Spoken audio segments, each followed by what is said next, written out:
Portions of the following program may be unsuitable for younger or more sensitive viewers. Viewer discretion is advised. Disclaimer. Copyright disclaimer under Section 107 of the Copyright Act of 1976. Allowances made for fair use for purposes such as criticism, comment, news, reporting, teaching, scholarship, and research. Fair use is a use permitted by copyright statute that might otherwise be infringing. Non-profit education or personal use tips the balance in favor of fair use. This video was made for entertainment purposes and is transformative in nature. You feel, however, that we're making progress in this country and worldwide? No. I will never say that progress is being made. If you stick a knife in my back 9 inches and pull it out 6 inches, there's no progress. You pull it all the way out, that's not progress. The progress is healing the wound that the blow made. And they haven't even begun to pull the knife out, much less try and heal the wound. They won't even admit the knife is there. You haven't. Hey, John, what do you want us to take away from this extraordinary series of yours? Well, I want people who are not Latin to have Latin envy and wish they had been born Latin, and for Latin people to realize, damn, being Latin is a superpower, man. I mean, the things that we've suffered in this country, 500 years, our wealth was stolen from us. We were lynched. We were burned, shot alive. We've been the only American citizens that have ever been deported by the millions. And yet we contribute and we build and we thrive. To me, if you have been here for 5 years and you do not have a criminal record, you will be able to go on the dignity status for 7 years. That status is like a probation period. You will not be deported. You will not lose your assets. You can work anywhere in the country. You will pay taxes. And there would be an additional tax. A new levy of 1.5 withholding called the dignity levy will be held from your paycheck. You will not have access to any government program and will have to buy your own health insurance. And another charge. You will pay $700 a year for 7 years, and that adds up to around $5,000. Those $5,000 will represent around $45 billion. This is provided that the undocumented immigrants total 10 million, but there are more. And that fund will go to pay for border security. The other bucket of money, the 1.5, will go to re-educate or retrain any American who believes that he or she has lost his opportunity, his job opportunity, to an undocumented. Some of the other legislators who support the bill said they are aware that it is not perfect. They said it's better than doing nothing. Various groups, feminist, gay rights groups, and those who are defending immigrants have commandeered the black civil rights experience. Yes. What do you mean by that? Yes, I'm glad you asked that because I think it's one of the most important points of the book. I mean, I think the way liberals have treated blacks like children and many of their policies have been harmful to blacks. At least they got the beneficiary group right. We do have to, I mean, we shouldn't. There is the legacy of slavery and Jim Crow laws. We don't owe the homeless. We don't owe feminists. We don't owe women who are desirous of having abortions, but that's, or gays who want to get married to one another. That's what civil rights has become for much of the left. They dropped the blacks after 5 minutes. Immigrant rights are not civil rights? No, I think civil rights are for blacks. We done to the immigrants. We owe black people something. We have a legacy of slavery. Immigrants haven't even been in this country. Democrats are dropping the blacks and moving on to the Hispanics because they're a larger group of Hispanics now. But could I just say to Jorge, I hate to disagree with you when you're attacking President Obama, but I think the point on immigration is you can have open borders or you can have a welfare state. You cannot have both. Doing a great job with the heart these days. You're late again, Eddie.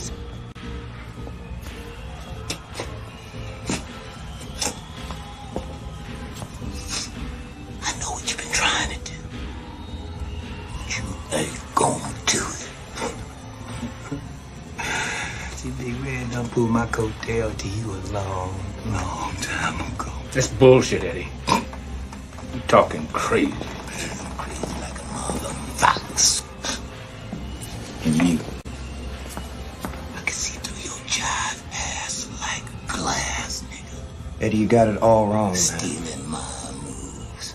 My style, nigga. trying to rip like me.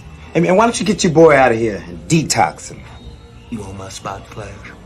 Slum dwelling, scum sucking, slug ass motherfucker. You on my spot, Flash? Huh? Well, you ain't gonna get it, cause you ain't got it.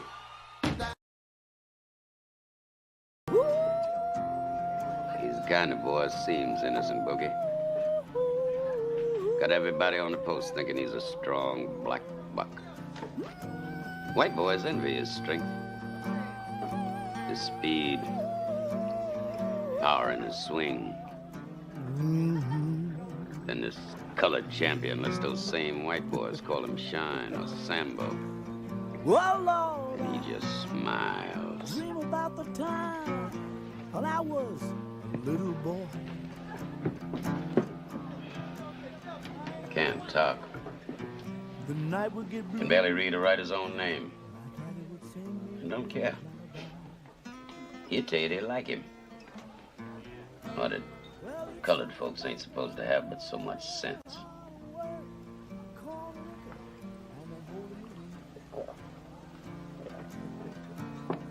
Yes, he would. You know the damage one ignorant Negro can do. We were in France in the First War. We'd won decorations. But the white boys had told all them French gals that we had tails. Then they found this ignorant colored soldier. Paid him to tie a tail to his ass and run around half naked making monkey sounds. They put him on a big round table in the Cafe Napoleon. Put a reed in his hand, crown on his head, blanket on his shoulders, and made him eat bananas in front of all them Frenchies. Oh, the white boys danced that night. Passed out leaflets with that boy's picture on it. Called him Moonshine, King of the Monkeys. And when we slit his throat, you know that fool asked us what he had done wrong.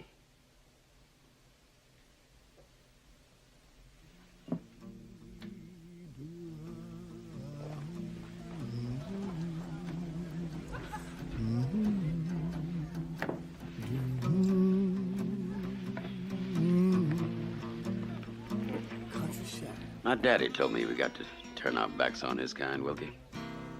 Close our ranks to the chitlins, the collard greens, the cornbread style. We are men, soldiers.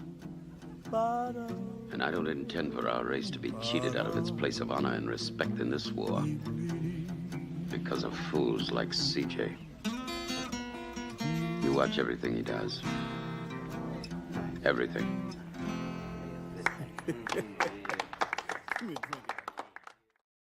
You said your people have been fighting for 400 years. Man, your peoples too. So I just want you to explain what you mean by that. You know what I'm talking about. Y'all all know what I'm talking about, man. Don't sit up here and try to bait and not know what I'm talking about. Y'all know what the I talk about when I say these things. Your people too. Explain it. Not everybody knows what you're talking about. Radio Raheem, I don't have to explain what's understood, man. You know what I mean by that. You know what I said by that. I ain't got to go further. And if anybody don't understand that, then God be with them. Go look up the history. Go look up the history. Don't everybody believe in Google? Go Google that. See what I'm talking about. You know what I'm talking about, man. You know what. I dare you to sit up there and say, explain. You know what I'm talking about, man.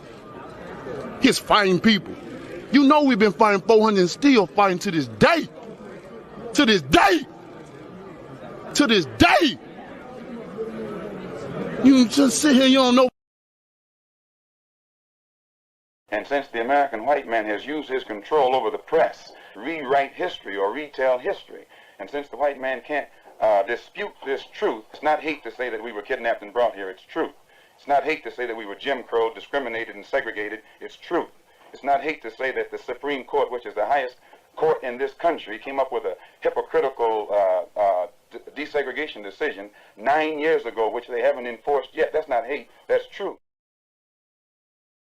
Remember, the enemy has only images and illusions. behind which he hides his true motives. Destroy the image, and you will break the enemy.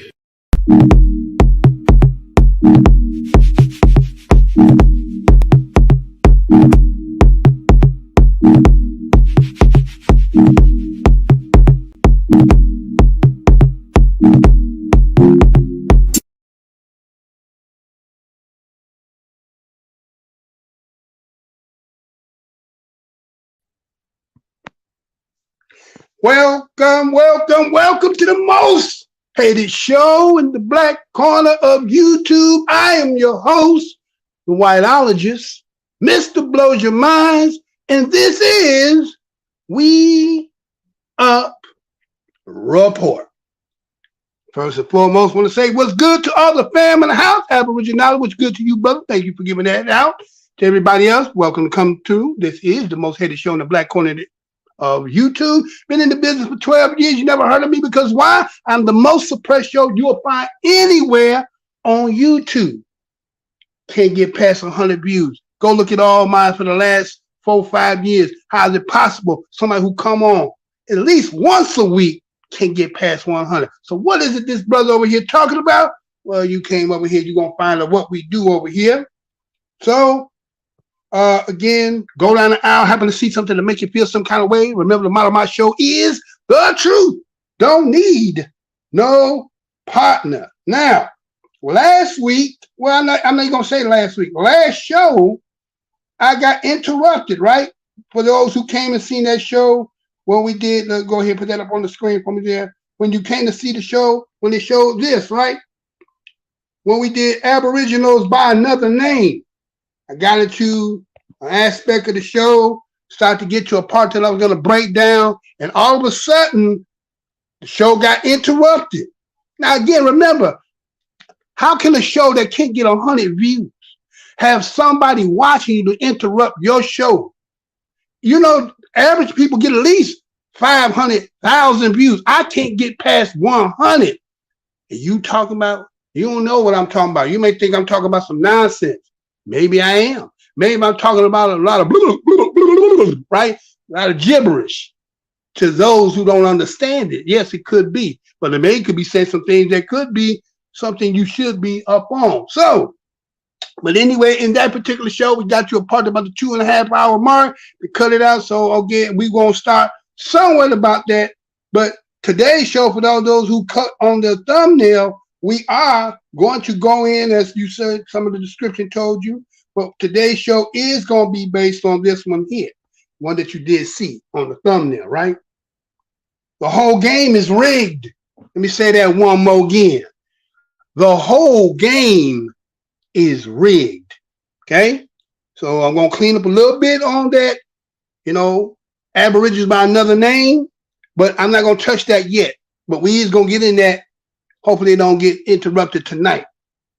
So again, I want to thank each and every one of you coming and stop by again. Go hit that like button again. Let's see if we can, let's see if the algorithm, because I believe I can't get 20 likes anymore.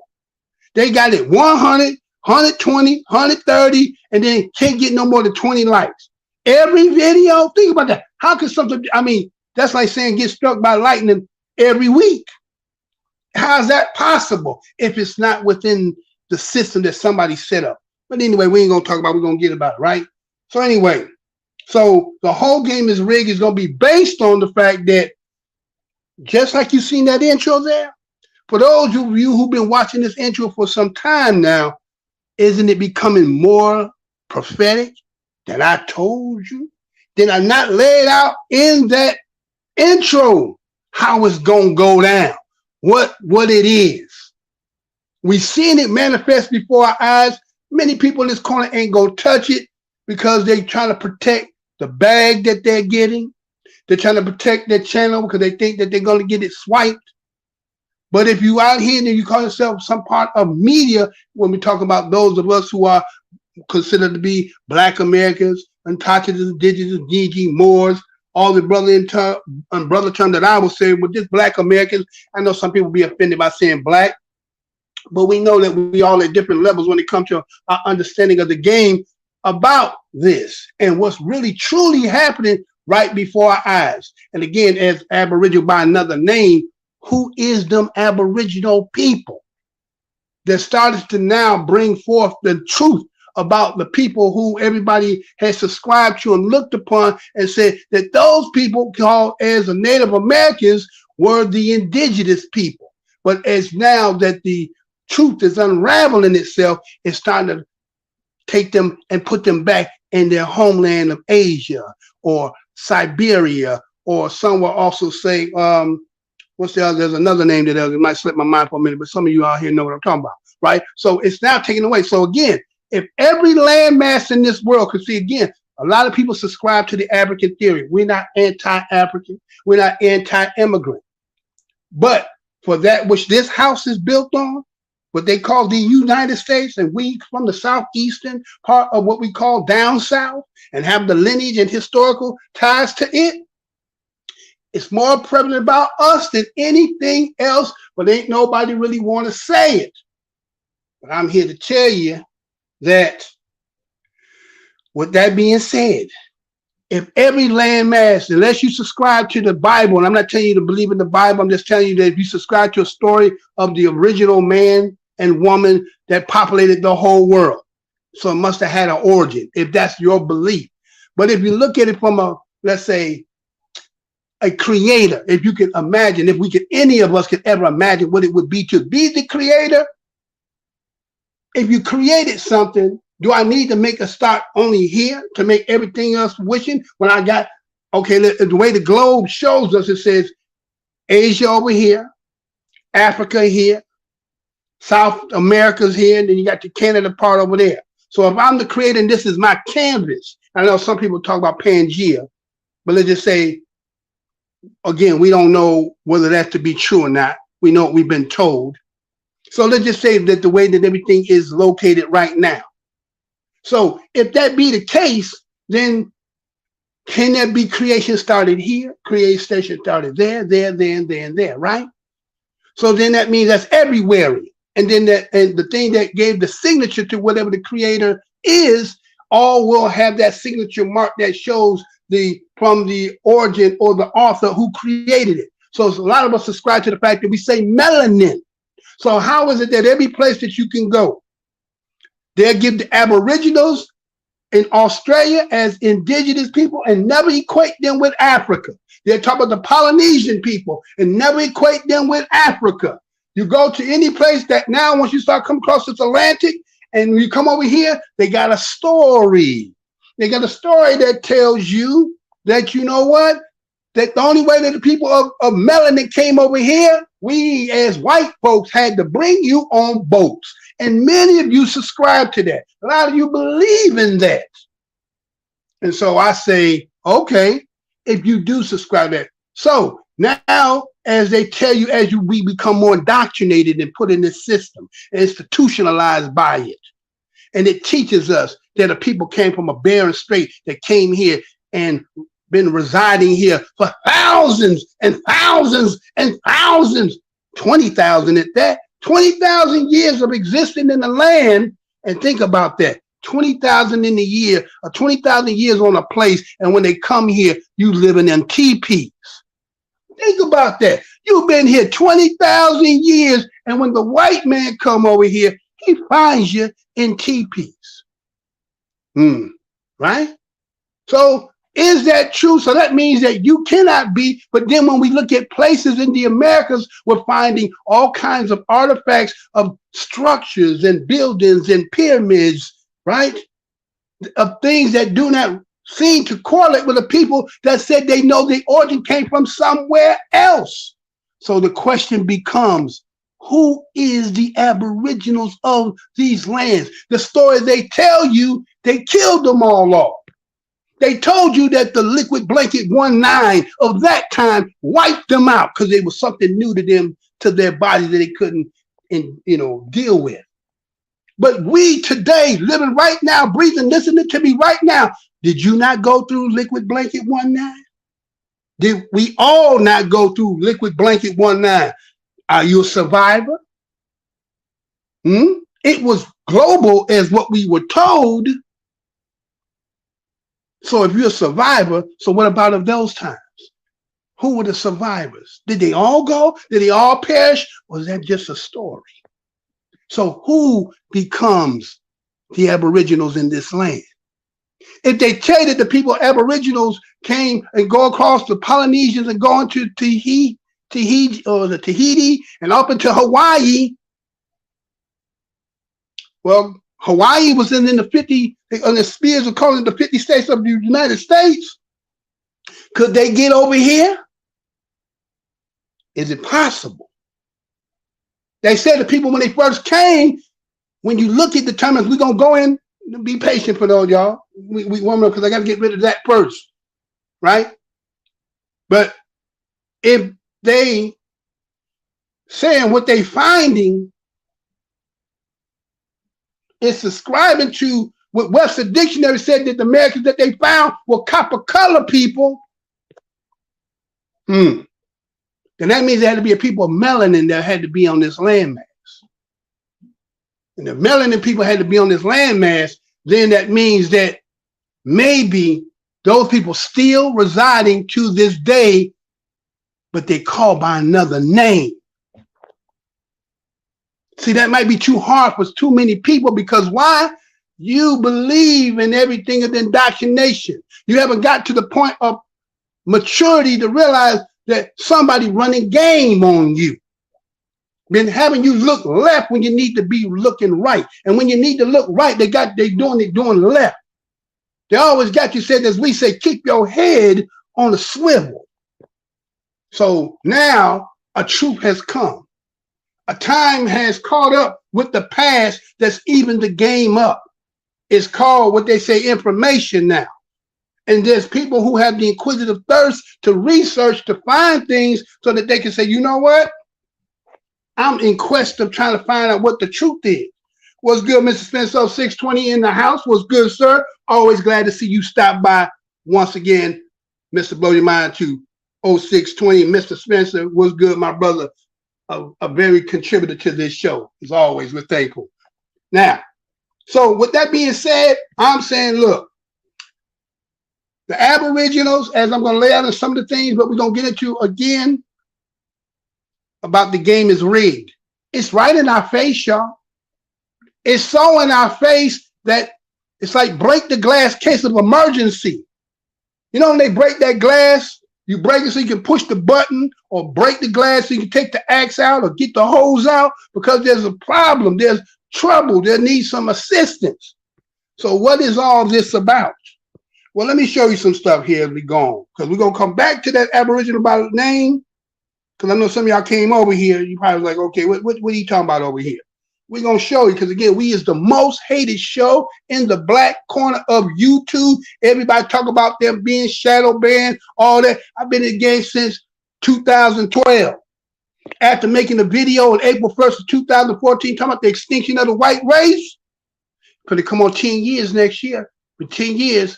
And what we about to talk about has a lot to do with that. Lot to do with that. Because why? If a people is coming in a demographic catastrophe as a people, how do you replenish them? How do you replace a people who going out? Oh, people keep saying, we don't know why. What's all these people? What they got? Well, it has many folds to it. It got a lot of folds to it. But we're going to lay out some of them so you can see for your own eyes, and then you can whether say whether Mr. Blow Your Mind is full of it or not. Now, let me show you something I seen, right?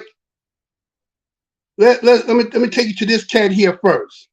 Now, again, we're not anti-immigrant. We don't hate nobody from other nations. We are those people that's here. Again, this show isn't particularly against anybody, but it is pro for mine and my family and peoples of same ilk and cut, because we have no real representation.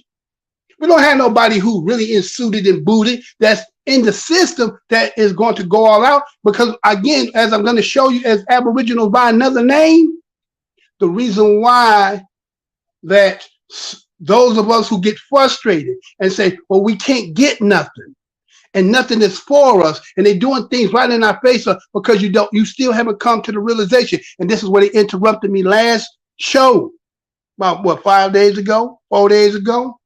They interrupted the show right when I got to this point. Hey, why is it that you can't get nothing?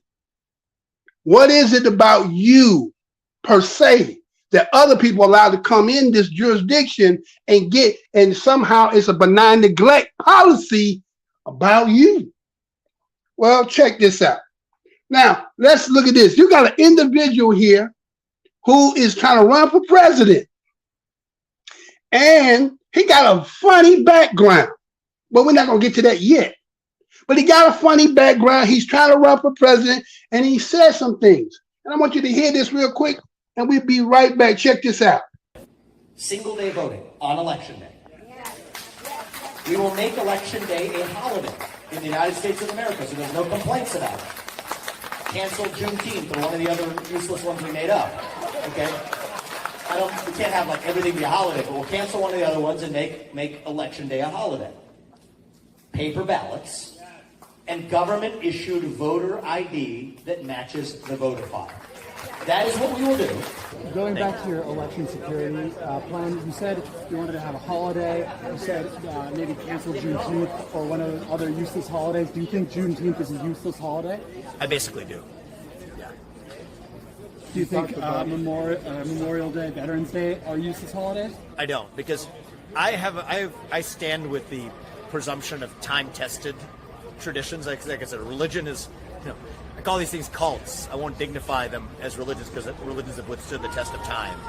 And so I think that if we made a national commemorative holiday for everything that's important that happened in our history, we'd have no working days left. But I think that the spirit of Juneteenth, we already channel into other holidays, like Martin Luther King Day, like President's Day. I think we can commemorate the spirit of that holiday separately. So I think that we shouldn't have redundant holidays that celebrate overlapping purposes. It should have a distinct purpose. And I think, let's be honest, the reason for making that a holiday was under political duress. It was a political hostage situation on the back of the death of George Floyd. And I think that should not be how we create holidays. We should not create holidays with a cultural gun to our head. And that's what happened with Juneteenth.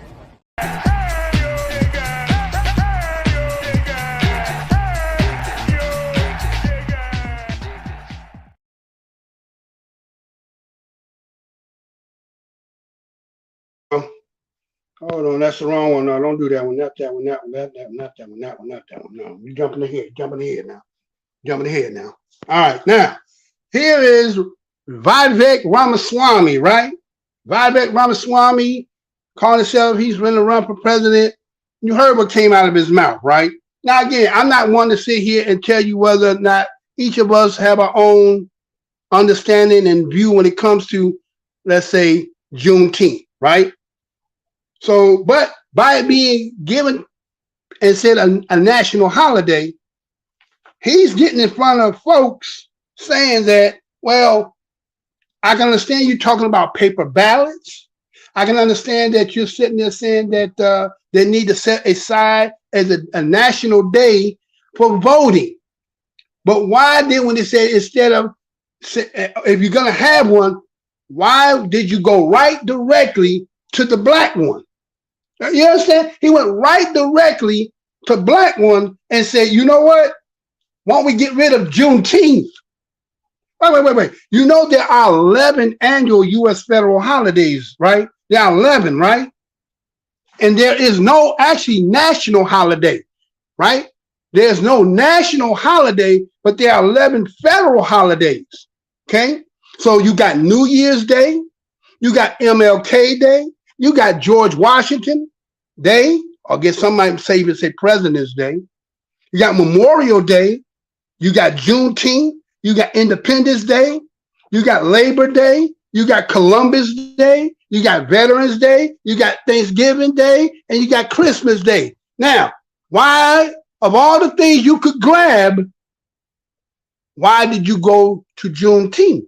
And then he says, well, he believed it was a political hostage based on what happened with George Floyd as a gun put to the country head in order to force to give something as a consolation because you didn't do no police reform. Let's get that straight. There was no police reform, right? So the consolation prize was give them Juneteenth. Even though if you've been an avid watcher over here, we know Juneteenth had already been sitting on the shelf, already legislated sitting up in the shelf long before what Joe Biden did, correct? It was already out there. It just had been pushed and then signed. But that's just how they got some things sitting on the shelf. But the thing I'm saying is, okay, what's wrong with taking away George Washington Day? You was in front of them white folks. Why didn't you say that? You didn't want to say that, right? No, you're not going to say nothing like that.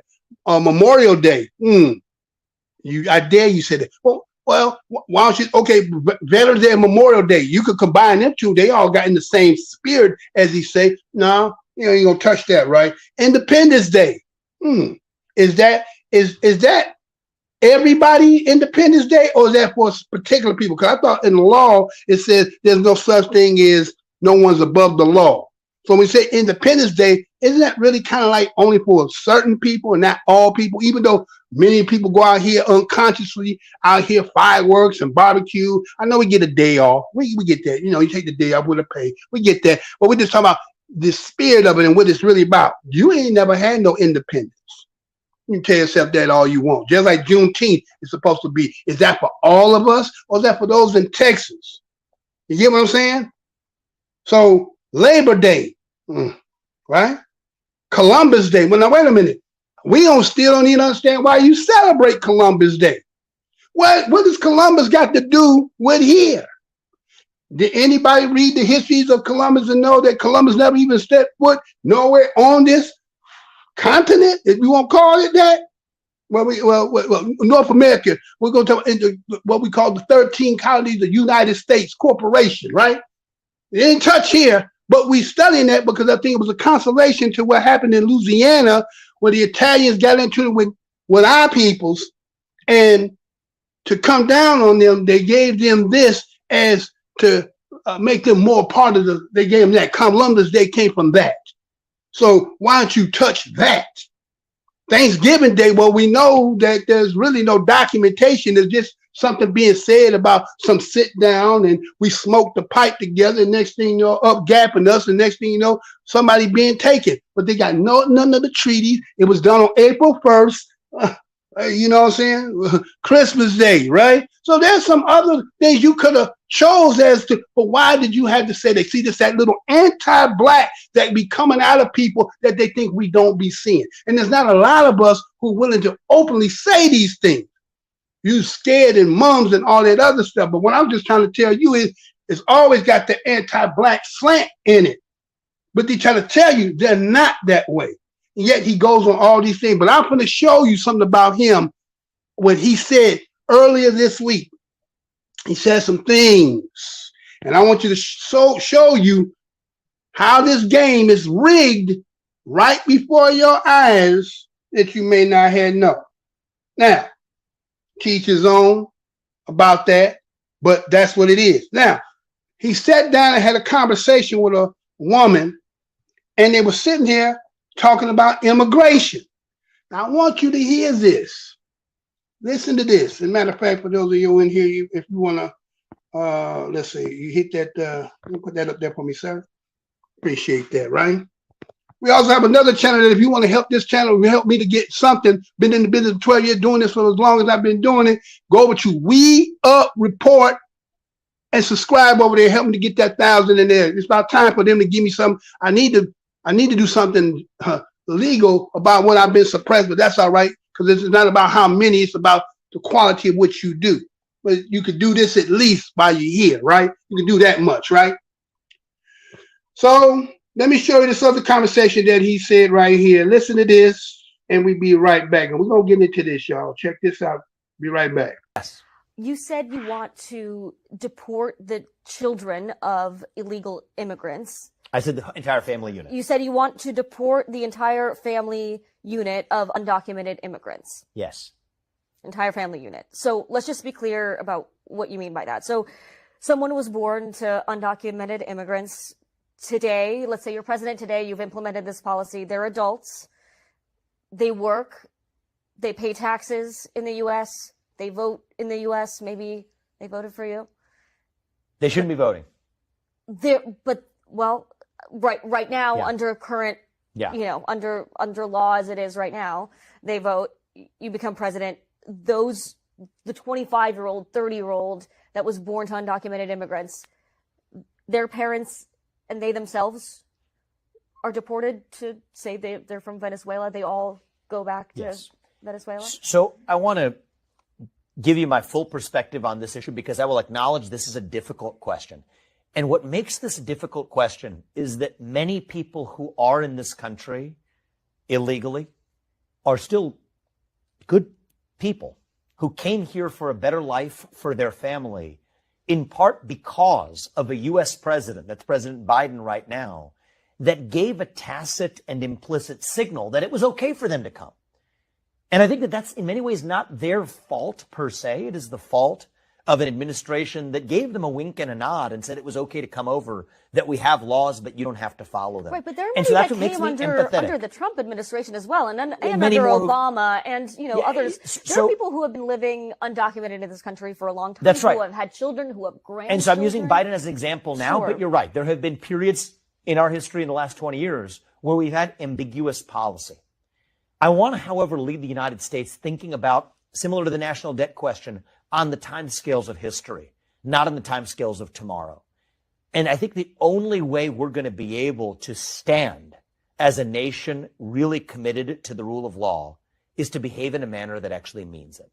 So I will not, and this is why I, respectfully interrupted you earlier to say that I will never separate parents from children you've been very as a clear about deterrent. that, But we of would course. take the family unit and return them to their country of origin as respectfully and But is humanely this as a cold possible. turkey rip? Like, is it? It has to be. But I think that I think we will provide a path back through legal meritocratic immigration for those who have demonstrated themselves to be law-abiding, contributing citizens of this country. But to be clear, you're talking about people who only speak English, who have lived in the United States their entire lives, are now going back to Guatemala, Venezuela, to countries that they know nothing about. So They you are don't speak picking the the language. exception rather than the norm in the hard case. But to be frank, No, but there are the answer thousands includes of yes. these people in the United States. So I think the right answer is we have to stand for the rule of law. We can't be a nation that says we have these laws, but we somehow turn the other direction to reward the people who broke the law while there are millions more waiting to come here legally through the front door who we say can't come.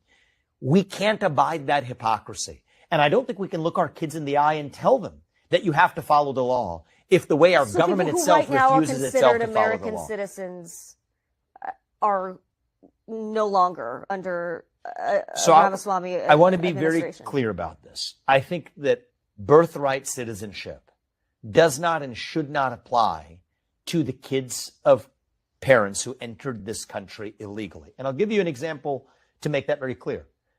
No legal scholar believes that the kid of diplomats who happen to be born in this geographic space we call the United States of America, someone's here on diplomatic tenure or a diplomatic visit.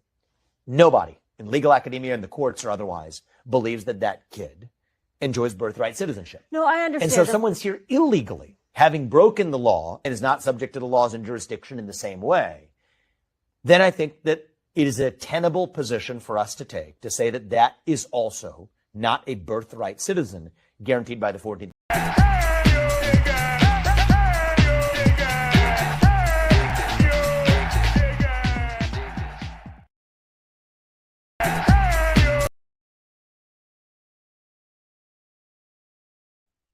So we back, right?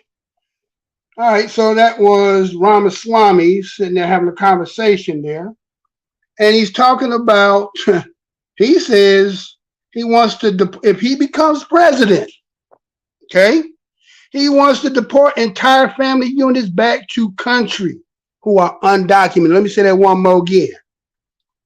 According to Ramaswamy, what you just heard him say, running for president. And you can see him, right? You see what he looks like exteriorly, right? We're going to get into that.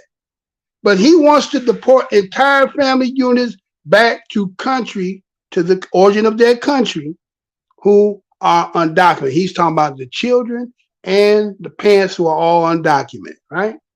Okay. All right. someone born to undocumented immigrants. Okay.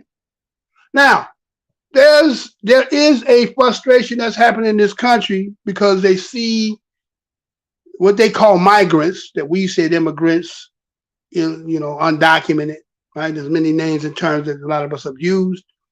And those of us who live in these places that they are calling sanctuary cities or welcoming cities and things like that, there's an influx of immigrants coming, which is kind of like termites in a house.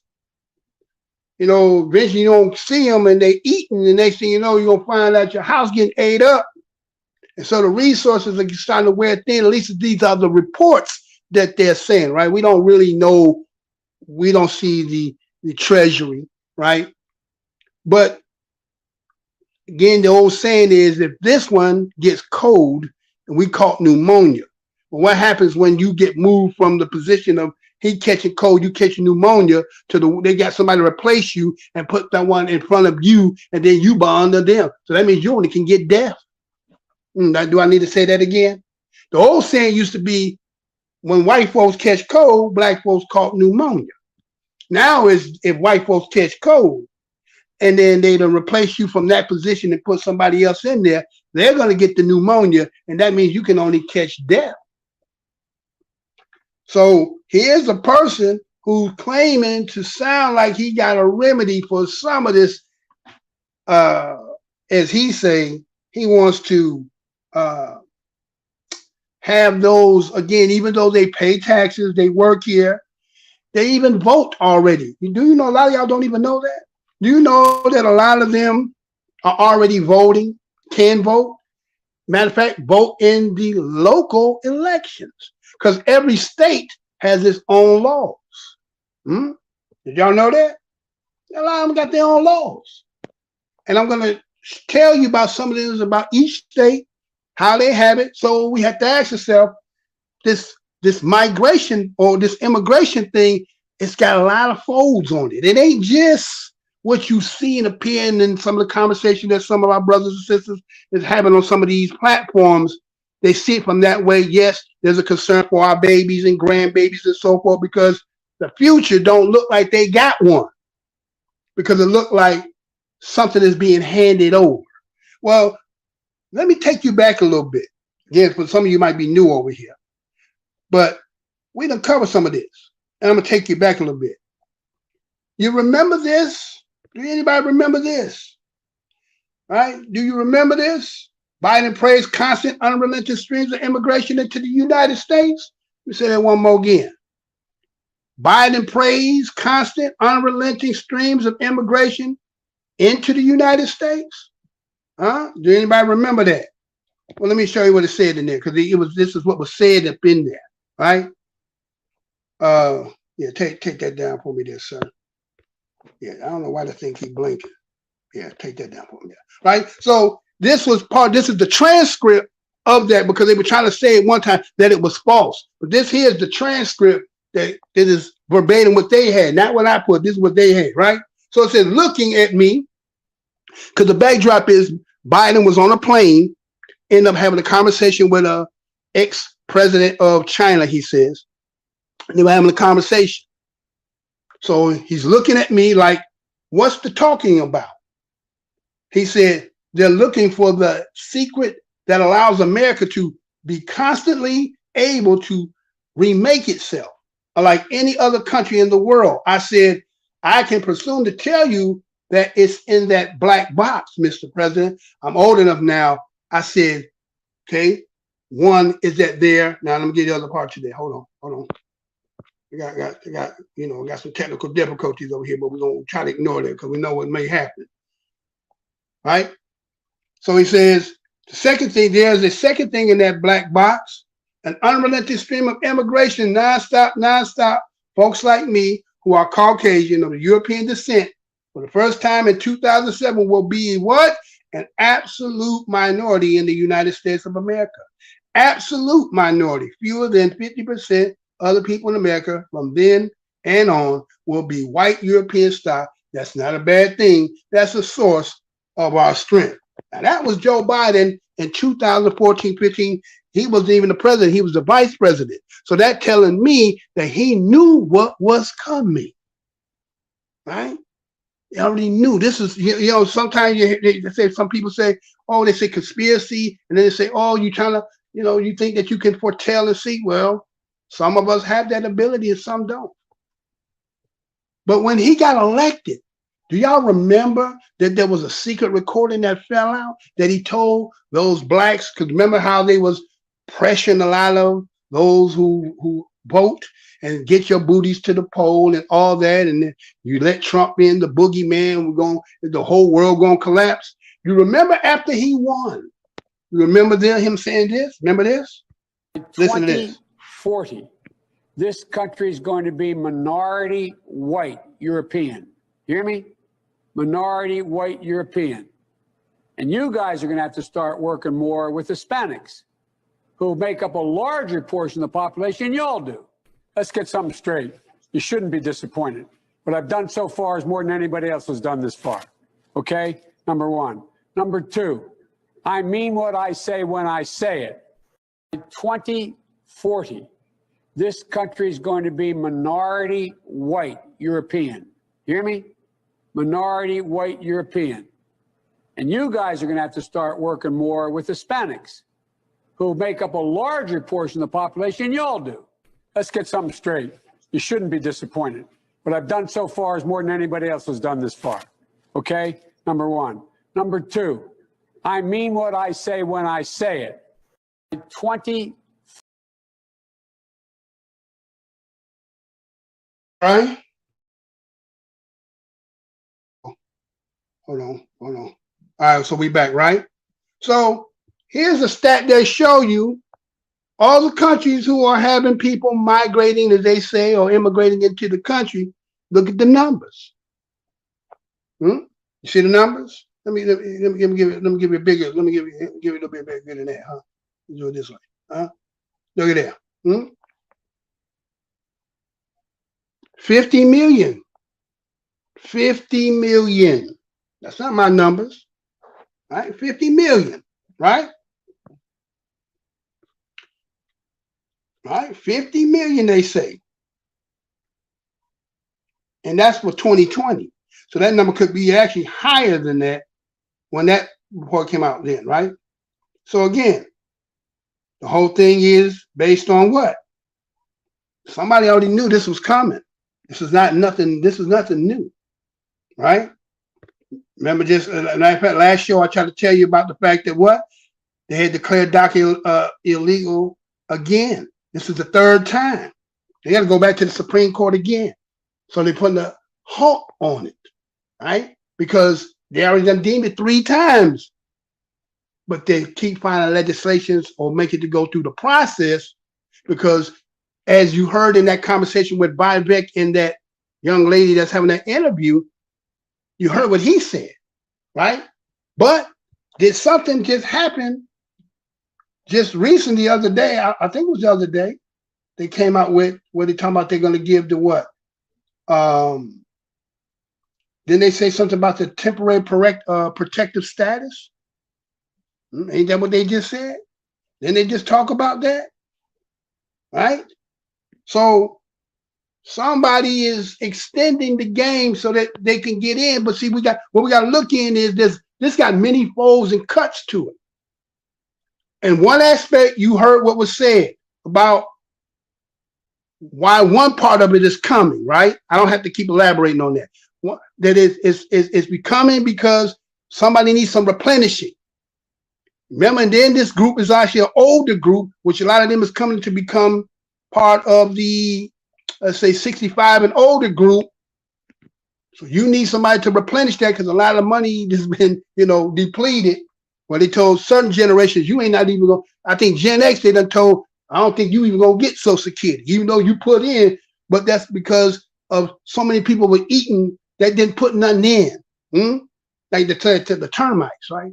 They eating, but they ain't putting in. So a lot of people that came, eating, getting, but they ain't putting nothing in. And now when it's time for you to get something, ain't nothing there for you. But because of the game of what they call immigration and asylum seeking and so forth.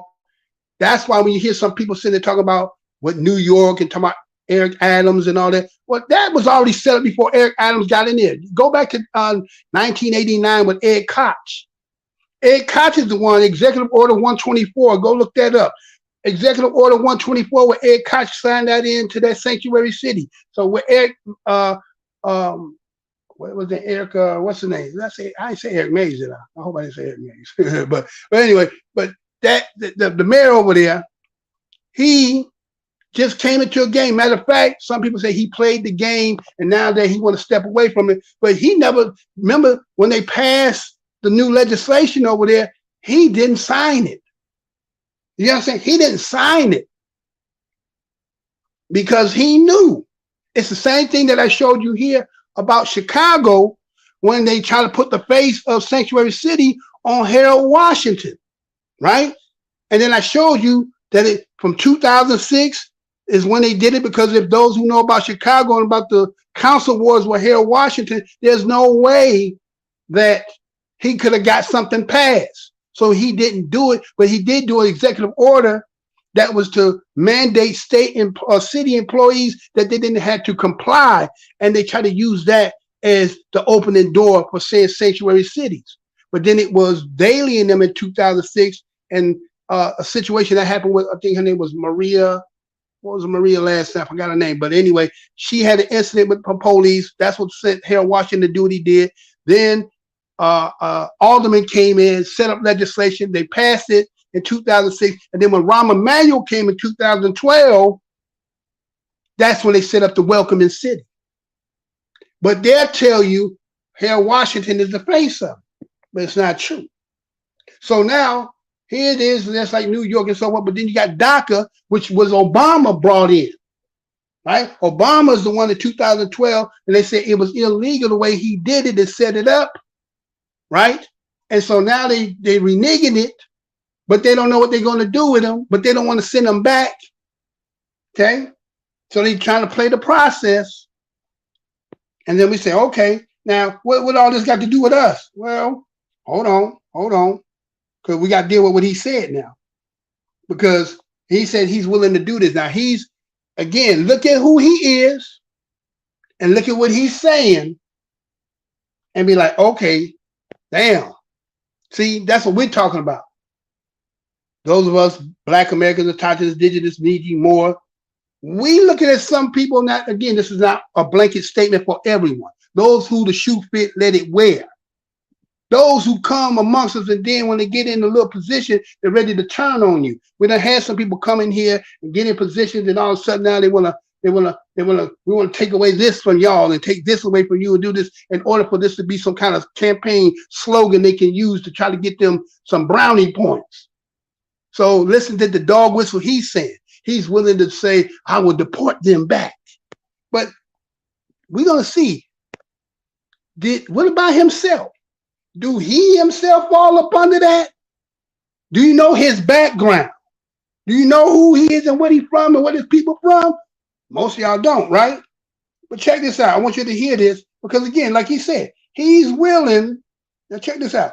He's willing to say he would take a whole family and send them all back because he believed rule of law. You know, they love saying that rule of law, right? Right? Rule of law, just a state of order in which events conform to law. That's all it is. State of order in which events conform to law. That he would do this in behest of him so he can become what he is, right? Now, my thing is, as I was saying earlier about Aboriginals by Another Name, and all those of you who might be hearing me, who may fit, those of you who come from being anchored here by parents, or you anchor your children, right? And know you have another home, but we understand under the game of immigration and how come for a seeking of asylum and all those good things, right? We get that. Again, we see somebody in a burning car and we got a chance that we can help them. I'm pretty sure most of us, if we can help you, we're going to help you, right? But what happens when I can't help you and it's put myself at detriment that I can get burned and killed? right? Maybe I could take the burn if I could think I could get you, but if I got to get in there long enough and try to get you out of the seatbelt and so forth, I got to measure how much can I help or try to do what I can. If I can't, I ain't do it intentionally, right? So the same thing here is we as Black, Indigenous, Negro, Moors, and so forth, seeing the house on fire that we was told that there was a burning building.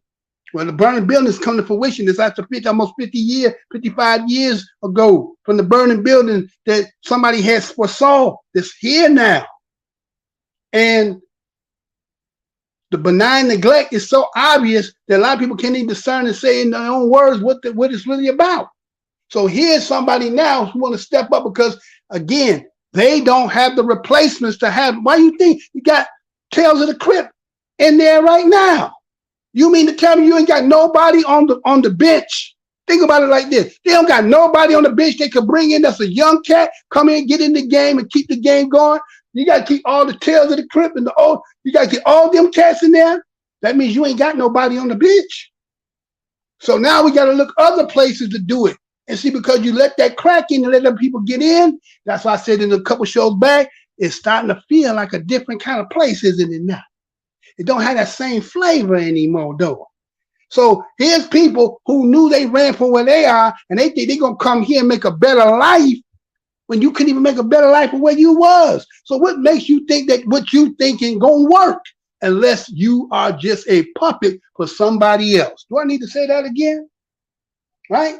So with that being said, now, as you read in the description, I said, you got to ask yourself a question. What if you come to find out the truth is that the people who this country is, because some people believe that this country is based on what John F. Kennedy said, this is a nation of immigrants. That was John F. Kennedy who said that, right?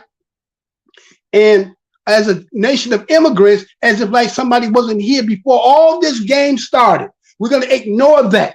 And that's why you have a lot of people from these other groups, these people who are Pan-Africans and all that, that come in here when they see people, again, don't be offended when I say Black Americans, you know what I'm talking about. But Black Americans, Negro, Moors, all of them talking about Aboriginal and Indigenous talk, they come in here is because why? They got to keep us at that story, because to keep us as Africans, allow them so that they don't feel like they imposing on us. Let me say that one more again. The reason why they have to keep us in the African story is because they need us to be Africans so that it doesn't look they're imposing on this country. Because see, as long as nobody get the claim, then they can play the game, and they don't have a problem with him being in power as long as he keeps them above us.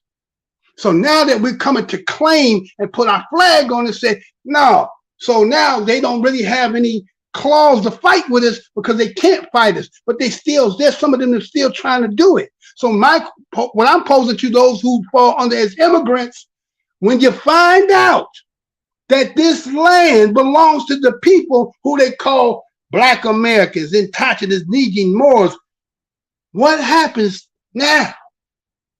Are you willing to give it back, or you willing to stay down, with the captain in the ship over and say, I don't give a shit about y'all. That's y'all problem. Because that's the way it kind of feels. It's y'all problem. And we as adults and grandparents are looking at our children and saying, they ain't got no damn future for a country that's ours. I know a lot of y'all don't like that shit, but it is what it is, right? So it goes back to say, okay, so the Native American who he believed, because you're going to still have some staunch ones, but when they show you shit like this, let me show you.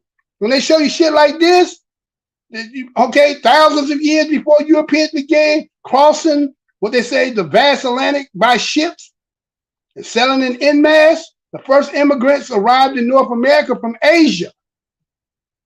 They were the Native Americans, ancestors who crossed a narrow split of land connecting Asia to North America at least 20,000 years ago. Again, you been here 20,000 years ago? Shit, I think the Bible said we only been here 4,000 years. You 5 times longer than the damn Bible said, right? And they come here and find you in teepees? I guess you do. Put you on a reservation. So you sit over there and let's do progress, right? If you go with that story, right? Again, that's no shot at them. I'm just saying, think about that logically. 20,000 years in a damn place and you ain't done nothing, still in the damn TP and horse. I'm talking about how. At least that's what they so we know that shit ain't true. But we, as they say, you came from somewhere else. So you cannot be the indigenous. Okay? So all them with them African business, they're not the indigenous. They're not the Aboriginals. Their ancestry come from somewhere else. Who is the indigenous Aboriginal people of this land? That's what y'all got to come to the real. So now let me show you something. We're going to get back to that too. But again, they talked about in there, they voting. Now look at this. They got laws that's permitting non-citizens to vote in the United States. Did y'all know that? Did you know that? Hold on. Throw that up on there. Throw that up on the screen for me just in case anybody should like it. Because again, I am the most hated show in the black corner of YouTube. You didn't know, you better ask somebody. Right? So here it is in 1996, the United Congress passed a law prohibiting non-citizens from voting in federal elections, including elections for the United States House and United States Senate and presidential elections. Now, I got a question for y'all. I'm going to pose and let you chew on that fact for a minute. Do you vote for the president? Do you vote for the president? You know, a lot of people be talking in here. I'm gonna ask you a question. Do you vote for the president? You think you do, right? All right, stay tuned. This does not apply to elections at state and local levels. See, they wrote a legislation in '96 where Congress passed a law where they could not vote elections that had to do with the U.S. Senate, the House, the presidential, which I guess those are federal elections, right? And then, but they said they could at the state and local levels. According to it, said there's no state constitution that explicitly allows non-citizens to vote in state or local elections. As of June of 2023, 7 states specifically that non-citizens may not vote in states other than local elections. What states are those, you may be asking? Alabama, Arizona, Colorado, Florida, Louisiana, North Dakota, and Ohio. Let me say that one more again. As of June 2023, 7 states specify that non-citizens may not vote. Okay? Remember, she said to him, you know, they voting. He said they shouldn't be voting, but they are voting. Okay? And so you got Alabama, Arizona, Colorado, Florida, Louisiana, North Dakota, and Ohio. The District of Columbia in the municipalities, there's 3 states that do allow non-citizens to vote in local elections. As of June 2023, California, Maryland, Vermont are the 3 that's allowing. Okay. Now check this out. According to the Pew Research Center, right? That's like, you know, right? They said there were over 25 million non-citizens living in the United States as of 2020. We 3 years in now, right? They said approximately 12 million permanent residents. Now, again, who was at the show when we talked about permanent resident? Remember when we was talking about with the Moore? And we was talking about how when people talk about corrective status, and then what you do is you go in and get your corrective status to get you a permanent residence. And I told you that what? It turns you into a damn immigrant. If you did that correction paperwork, you put yourself in an immigrant status. You got a green card, you got your fingerprint, you did an interview, right? You have to renew it. So you ain't no different than a green card holder. So that means you are in that immigrant status if you fail for that. Right? Okay. And you should have another place that you would go if they need to deport your ass. Did you know that? But anyway, stay tuned. So that they are including that there's 12 million permanent residents, 2 million temporary. Now, again, temporary residents who were in the country with legal permission, as well as approximately 11 million immigrants who reside in the country without legal permission. Okay, so 12 million with permanent residents, 2 million with temporary in the country, 11 million immigrants who reside in the country without legal permission. They've been telling us that for how long? We don't know. That number way bigger than that, y'all. That number got to be way bigger than that, right? Right? So here it is. They're talking about these numbers and they're saying these places that they can go and they can actually, these states. Now let me give the fact to it. Let me give the fact to this. Now, if you live in Alaska, okay, when it comes to citizenship and voting rights, Alaska, every citizen of the United States can vote. Alabama, only citizens of the United States. Arkansas, any person may vote in an election in this state who is a citizen of the United States. Now, the thing is, when you say citizen of the United States, what I'm going to show you after I let you hear what he says again, because he has to reveal about who he is, what makes a person a United States citizen? You may think it's only just the fact that they get to become a citizen. There are other facets for them to be able to come to be considered. He's going to tell you legal. So you got to understand what is legal. Okay. They just did something the other day. I'm going to show you. I'm going to tell you about it. They just did something the other day. And these numbers that I'm throwing at you, this is what they are reporting. 12 million here, 11 million here, 2 million here, right? But again, that's what they're putting in the reports. But we don't know the actual number. Could be much bigger. And then you got to ask yourself, you ever heard of the term called, what do they call that? What do they call that again? A vote bank. You ever heard of vote bank? Yeah, vote bank. Okay. Okay, Arizona, no person shall be entitled to vote unless such person be a citizen of the United States. California, a United States citizen, 18 years of age, resides in the state, may vote. Colorado, only a citizen of the United States. Connecticut, every citizen of the United States. So basically, right? Washington, D.C., they have nothing, they have no criteria. Delaware, every citizen of the state. Florida, citizen, only a citizen of the United States. Georgia, every person who is a citizen of the United States. So there's only, and then there's every.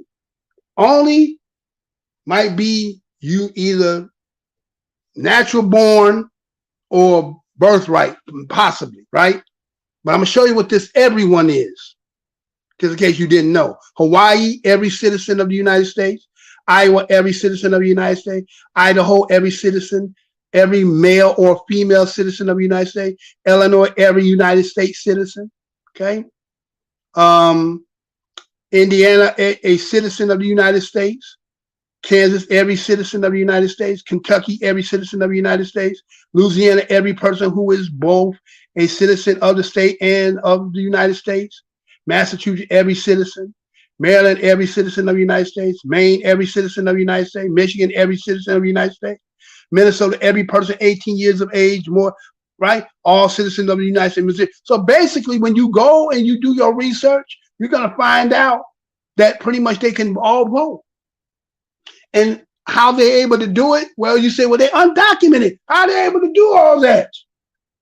Well, how about this? How about, let me show you this. Hold on. Let's see. Let's pull this up. Right? Pull this up. Hold on. Let's pull this up. Hold on. 1 second, y'all. Do I got that? No. I don't got that. Oh, that's on the next part? Okay. All right, so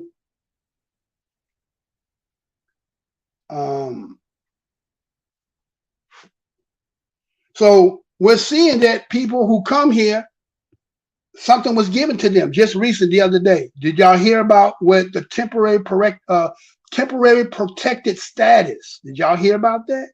Did y'all hear see Biden the other day talk about they're going to grant? They said no. Remember he said something like normally it would take 6 months, but they want Congress to expedite that. Well, legally, basically means once you get into the system, you are a citizen. Let me say that one more again. Once you, let's say you apply for a visa, temporary protected status, protected. You in. You in. They just upgraded. If you go onto the U.S. Citizen and Immigration Service and you see under temporary status, they gave an 18-month re-registration period under the TPS designation of El Salvador, now runs through March 9th of 2025. Haiti now runs through August 3rd of 2024. Honduras runs through July 5th of 2025. Nepal runs through June 24th of 2025. Nicaragua runs through July 5th, 2025. And Sudan runs through April 19th of 2025, right? So they did some extension. They've been giving some extension, right? Extending it, giving them more time so that they can get into that status, that protected status, right? So that's setting up, as I just showed you, it's got many cuts to this now. There's one part they need the numbers for one thing, as you heard what Joe Biden said in 2014-15, right? What he told you, unrelenting, 50%, they gonna fall, right? Then you got, we in election season, right? And Aboriginals By Another Name is coming to the forefront too. Oh yeah. I know. Yeah, I know that. So now let's look at the craziness that an individual like him is saying the things he's saying, but look at who he is. Now check this out. Look, watch this. Listen to original text. You have an interpretation of the 14th Amendment that you intend to argue, but the reality is, for the last, I don't know, as long as we've had this debate, and it's the 14th Amendment has been interpreted in a certain way, so it is going to be a big shock to a whole lot of people. I will admit it will be. I will admit that this is a few things. It is a difficult issue, and there will be a frictional cost in the short run. What if these kids but have it's the right grandkids? answer for the long run. What if these children have children? Are their children getting deported as well? So the way I look at it is, here's the policy we're going to apply, and this is where I've been clear.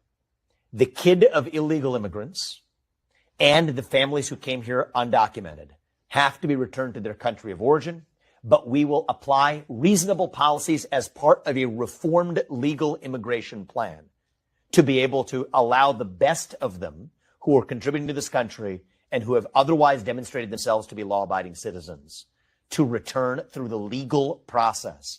But this can't be a system that unfairly penalizes those who are waiting in line to enter this country legally with the illegal migration that we have wrongfully allowed in this country. And I acknowledge that will not be easy, but sometimes we need leaders who do the hard thing, not the easy thing, when we're thinking on the timescales of history and answering who we are as Americans. And part of that is we're a nation committed to the rule of law itself. And okay? Okay. You know, just time time check. I also wanted to, you've talked about immigration and your own family, right? You and Apurva both kids of immigrants. Kids of immigrants. Apurva herself came as a young age. Yep. Came at a young age. You've talked about your mother's experience with the citizenship test. You've also talked about having something similar for folks who graduate high school in order to vote, having a civics test similar to what your mother took. You've lately been talking on the campaign trail more about your mother than your father, and some folks have been asking questions, and I just want to be super clear. Did your father also take the citizenship test, and is your father a citizen? He did not, and that's a choice that he has made for familial reasons, but my mother did. And I think that every immigrant who comes to this country in order to become a full voting citizen has to do the same. And I believe in being consistent about my policies where... So your father is not a citizen of the United States? He's not. Okay. And your mother, when did your mom take the citizenship test? Was it before or after you were born? After I was born. After you were born. Okay. After years of being in this, following the legal process of becoming a naturalized citizen, she followed it through the legal process. And so I think you gained citizenship through birthright then? Well, but you gain citizenship through birthright citizenship in that sense too, right? I mean, every American. So what I want to do is revive a vision of citizenship where every kid who enjoys... I'm sorry, just to backtrack. So your father is not a citizen, your mother... They came to this country legally. They were in this country legally. So my view is any kid who is born in this country of parents who are here legally, that's the scope of where birthright citizenship applies. And I think it's a very simple principle. The 14th Amendment says, subject to the laws and jurisdiction thereof. So anybody who is in this country legally, under the auspices of federal law and under the auspices of U.S. law, here legally, the kid of that person, whether they've been here for 5 generations, I don't know if that's your case or not, whether they've been here for 3, 4, 5 generations. Too, actually, by the way. Okay, I didn't know that. But anyone who is in this country legally. Legally. Yep. Legally immigrated to the United States. So the kid of anyone who's in this country legally, whether or not they're an immigrant, that's the scope of to whom birthright citizenship applies. Now, I favor going one step further with this, though. The step I favor going further with is, I think even the kids who are here, whether they're first generation or 6th generation, should have to earn all of their civic privileges by knowing the same thing about a country that we require of legal immigrants as well. I think every 18-year-old who graduates from high school should have to pass the same civics test that every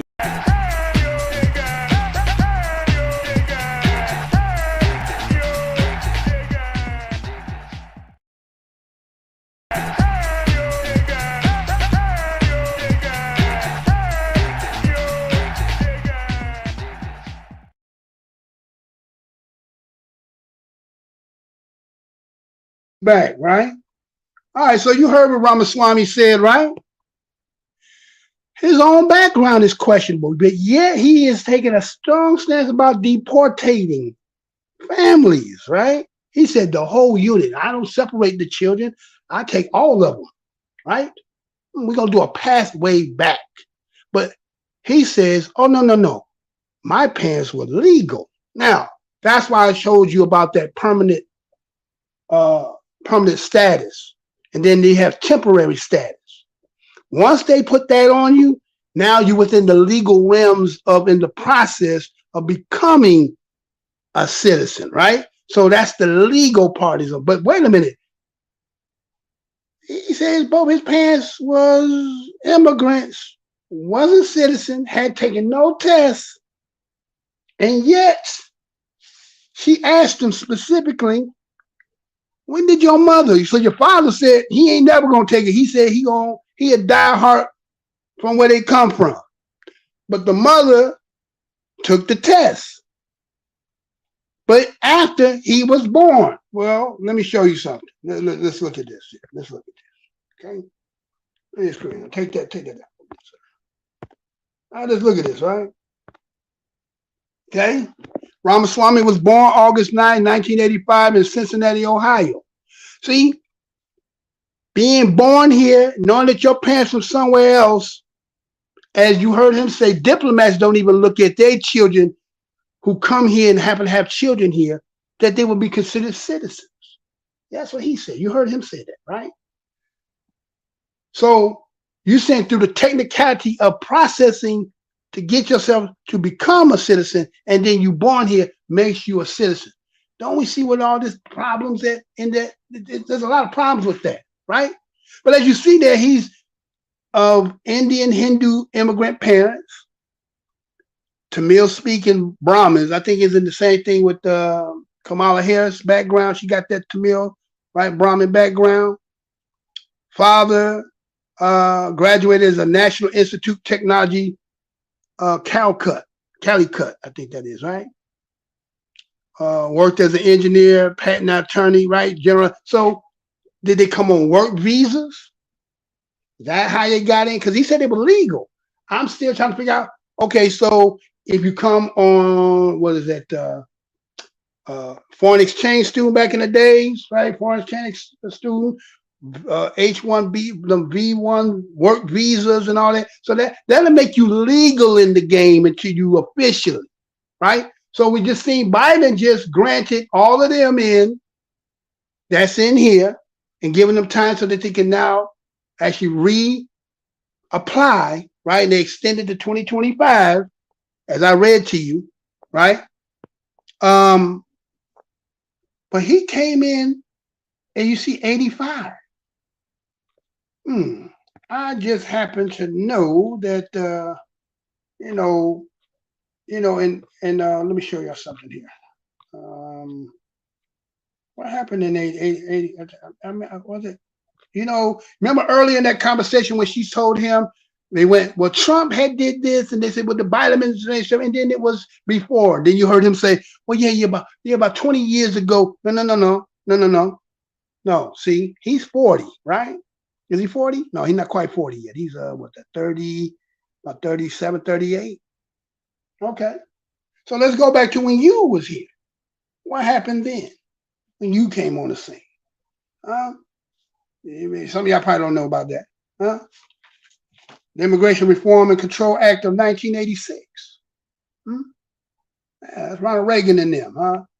This is where this granting what they call immunity for those that had got into the country illegally, that were not here, as he say, legally. Then Ronald Reagan came, and then they created this here and allowed them to get time. And that's why he said after he was born, then his mother went through the process.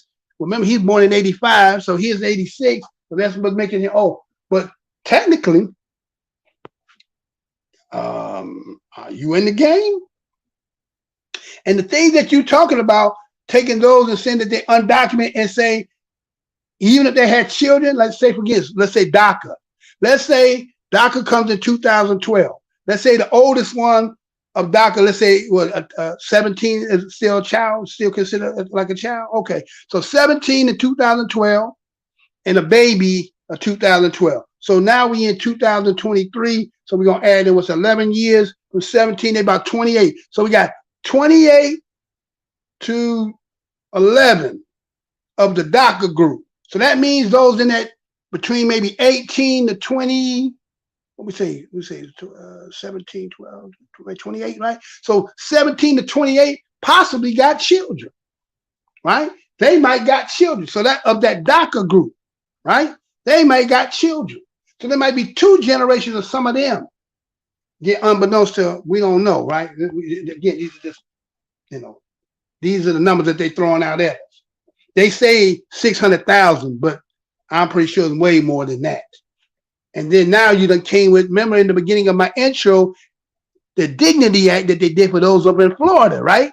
7 years, you can come here and you can keep your work, keep your assets. Remember that? The more you keep seeing it, the more you're going to realize, you can say, damn, Mr. Blowman told that shit back then. He told it. He seen it. I laid it out. Then I get you in the Black American versus the immigration. I'm laid it out. You won't see in time later on, you're going to get it. It's like laugh now, then you'll get it later. Okay? Laugh now, and then you get it later, because that's what's going to happen. It's the same thing I told you in April 1st of 2014. And then I'd be damned, Joe Biden came out with all that stuff. But anyway, it ain't even about none of that. It's really just doing this, doing what we need to be doing to keep us abreast in what's going on. But let me show you something about this reform of what happened, right? So there's provisions that was put in this act require employers to attest that their employees' immigration status made it illegal to hire and recruit unauthorized immigrants knowingly. The act was legalized certain seasonal agricultural undocumented migrants and undocumented migrants who entered the United States before January 1st of 1982. So I don't know when his parents came, but we know that this here was for those who came before January 1st of 1982. This was going to give them the cover so that they could come and apply to get into the legal. But technically, he himself is who he's speaking about. He's talking about the same one, but just because you 38, right? So that means you, mama, daddy, and them, they can pack them up, right? Based on what you're trying to propose, right? And then he's the one that's doing the speaking of the interview with him. I'm 2 generations myself. And then he does the slickness. Well, isn't everybody here by birthrights? No. There's many of us who have long generations been here. He tried to say 6. That ain't enough when you're dealing with us. 6? Get out of here, man. You know how long we've been here? We've been here before the founding of this country called the United States. Okay? So again, you want to build something with this false premise by saying it's for this, but you're forgetting about whose this was. And I think a lot of people just don't even care, right? So let me show you something. Hold on. Let me show you something here, right? Because it's funny. It does he even fit the criteria to even run? And so the question becomes, I see a lot of people sometimes they kind of question about, they hear. Now check this out. You get here by parents who both are immigrants, and then they have you and anchor you here. Now you grow up here, you got the perks of being that in the beginning, and as you get older, you've been now pushed in the same category as what they did to the people who they call Black Americans, right? And we know the history of Black Americans have, over time, name have been changed to hide the identity of who they really are. So here you is, as an immigrant child, is falling under the category with the people who would be in another one. And so you feeling hurt that you ain't got no place, ain't nothing for you here. But you can. You can go back and claim back your immigrant status. You could go back and file, and then you could stop all this faking like you Black American, caution indigenous, and go back into your natural status, and you could get what they all getting, right? That's your remedy. That's what those I keep hearing saying, they feeling as if like, well, the world crashing on them and they don't got nothing and the system don't help you. That's because you done fell into the category of the people, what we say is these people here. Let me show you something. Let me show you something. Hold on. Where did it? Put that up there for me, sir. Hold on. Where that's at? That's probably up there. Hold on. 1 second, y'all. Give me 1 second. Right? These people here that fall under this. Let's see. Where's it? Hold on. Where's it? Right here. Huh? You know what this is? A stateless person. Civilian who have been denationalized, whose country of origin cannot be determined, or who cannot establish a right to the national or nationality claimed, right? Let me read that again, because I'm seeing it small. That's why I'm not reading it right, because I can't read. Civilians who has been denationalized or whose country of origin cannot be determined. Who they say that to all the time? Who they got a story telling them we brought you on boats? Y'all Africans. Who cannot establish a right to the nationality claim. Who is that? Who in this land? Now the other ones, your parents from somewhere else, you can go back and claim. Now, who's the stateless people? How do you become stateless? Did something happen in your history that you done got amnesia to? You still subscribing to something that puts you out of the status. Like, remember, again, those of you who know about when we talk about this, right? What was it about? Hold on, right here, go there. Right? We talk about who? Dred Scott. Could never be a citizen. You could never be a citizen in this country. Why is that? Well, according to Dred Scott, because he acknowledged that his parents were Africans. It's not about being African, it's just that you are from another place. See? You have another place of origin.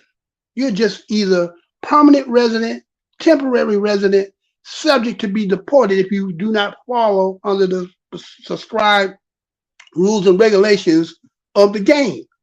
Now, what about them other people who cannot be deported, got no other land to go to, but they put in a category that can't get nothing out of the system? Can't get nothing out of the system. You falling in a blank state. You don't have no representation. And we keep talking, we need to get together. Right? Then who are you then? Who are you?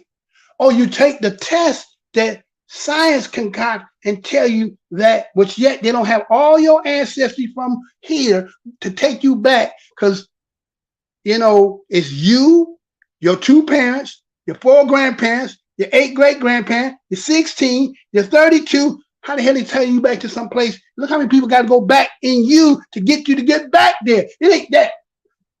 Come on, man. Come on, y'all. Wake the hell up. You need them people to get me back to talking about something over there. I'm more further away from that. They closer to that than I am. It's more further from me. I don't know what part of my genetics I have got over the, again, 64, 32. You understand? 18. You don't know. So those are different people. They're not the same people. 32 different people. How many of them, the 32, is African? That's what everybody want to keep telling us. Like, you're African. We know you don't know shit about my background. You know nothing about me. But y'all swear down y'all do, and they argue us down like a motherfucker with that shit, right? So you can't get nothing because you've been put out. Because why? Remember when he said this? Remember when that Alabama State Senator Scott Beeson apologized for calling black people what? Aborigines. He called you Aborigines. All things that could have fell out of his damn mouth. He called you that. He called you that. I didn't call you that. He called you that. This dude, right? He called you that. He called you that. But you don't know why everybody, you don't understand. You don't understand why you're being X'd out. Maybe this will help you a little bit. Let me tell y'all something. Let me tell you a story. It's called the Doctrine of Discovery. Okay? Claims to lands and based on Aboriginal title. Let me say that one more again. The Doctrine of Discovery is claims to land based on Aboriginal title.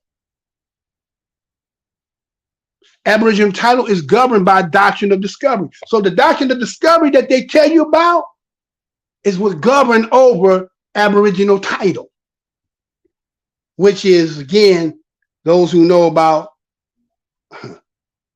well, we'll get to that, okay? But they claim that the Doctrine of Discovery is a legal fiction developed by the Supreme Court in the early 1800s. The court had created the Doctrine of Discovery to reflect European policy toward the American Indians. Let me say that one more again. The Doctrine of Discovery, which is a legal fiction, developed in the early 1800s. The court created the Doctrine of Discovery to reflect European policies toward the American Indians. And to all that explains the discovering nation. Know how they say, we discovered, we found, because of that doctrine that was created. Anything that had to do with, because again, who were they after? Who was that original dumb diverses and all that? Who were they after? After the Crusades? Was it after what happened in Spain? So the Native American legal rights to native land. Now again, we cover who is the Native Americans. Then we did not tell you the Native Americans. Origin said they came from where? Asia. So he's not the Aboriginal. He's not the origin. He's not the origin. He's not that. Now this doctrine provides that discovered nations be held fee title to the natives' land. Listen, discovering nations, which is falling under the Doctrine of Discovery that was created by who? Supreme Court, that said they were part of what the Pope and them did for Spain and Portugal. But when they became a land, they inherited that, they put that as part of their decree in the Supreme Court. And in that doctrine, based on what the Pope had gave Spain and Portugal, it covers the fact that native lands are to be held under behest of them, and the Indians will be subjects to them, and they would only have the right of occupancy and use.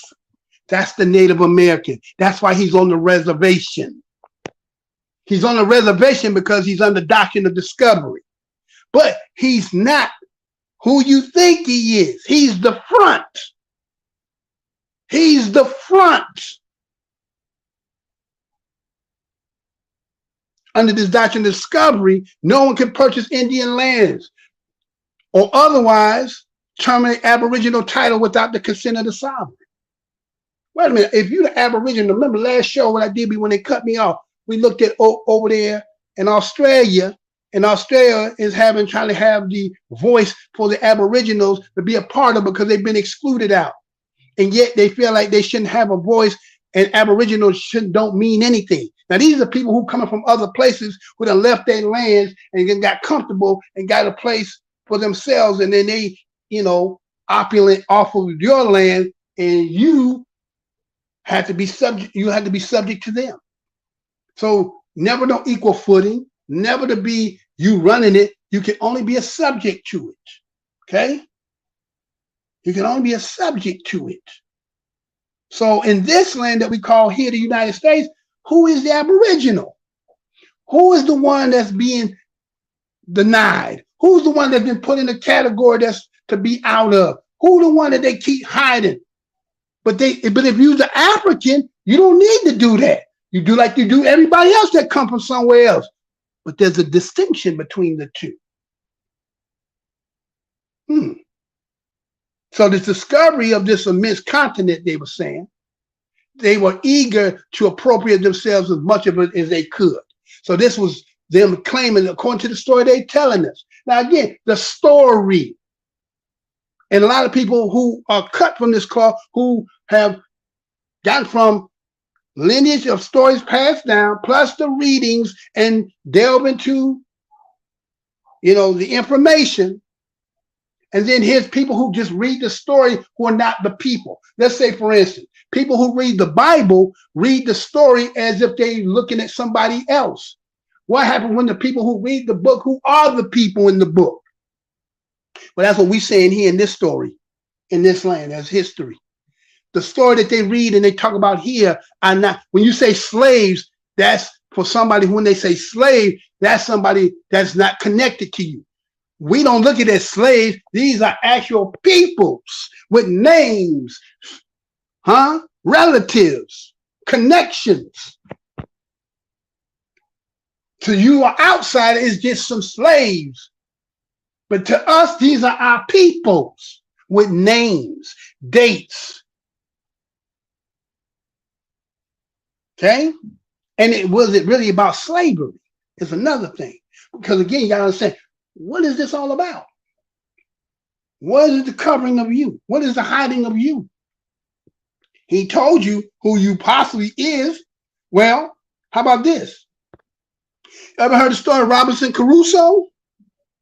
Right? Remember Robinson Crusoe?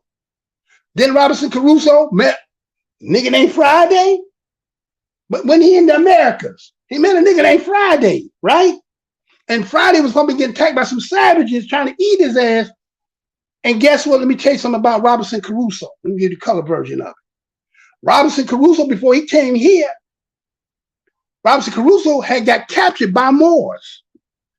Got captured by Moors, taken to Africa, and became a slave in Africa. So let me ask you the question.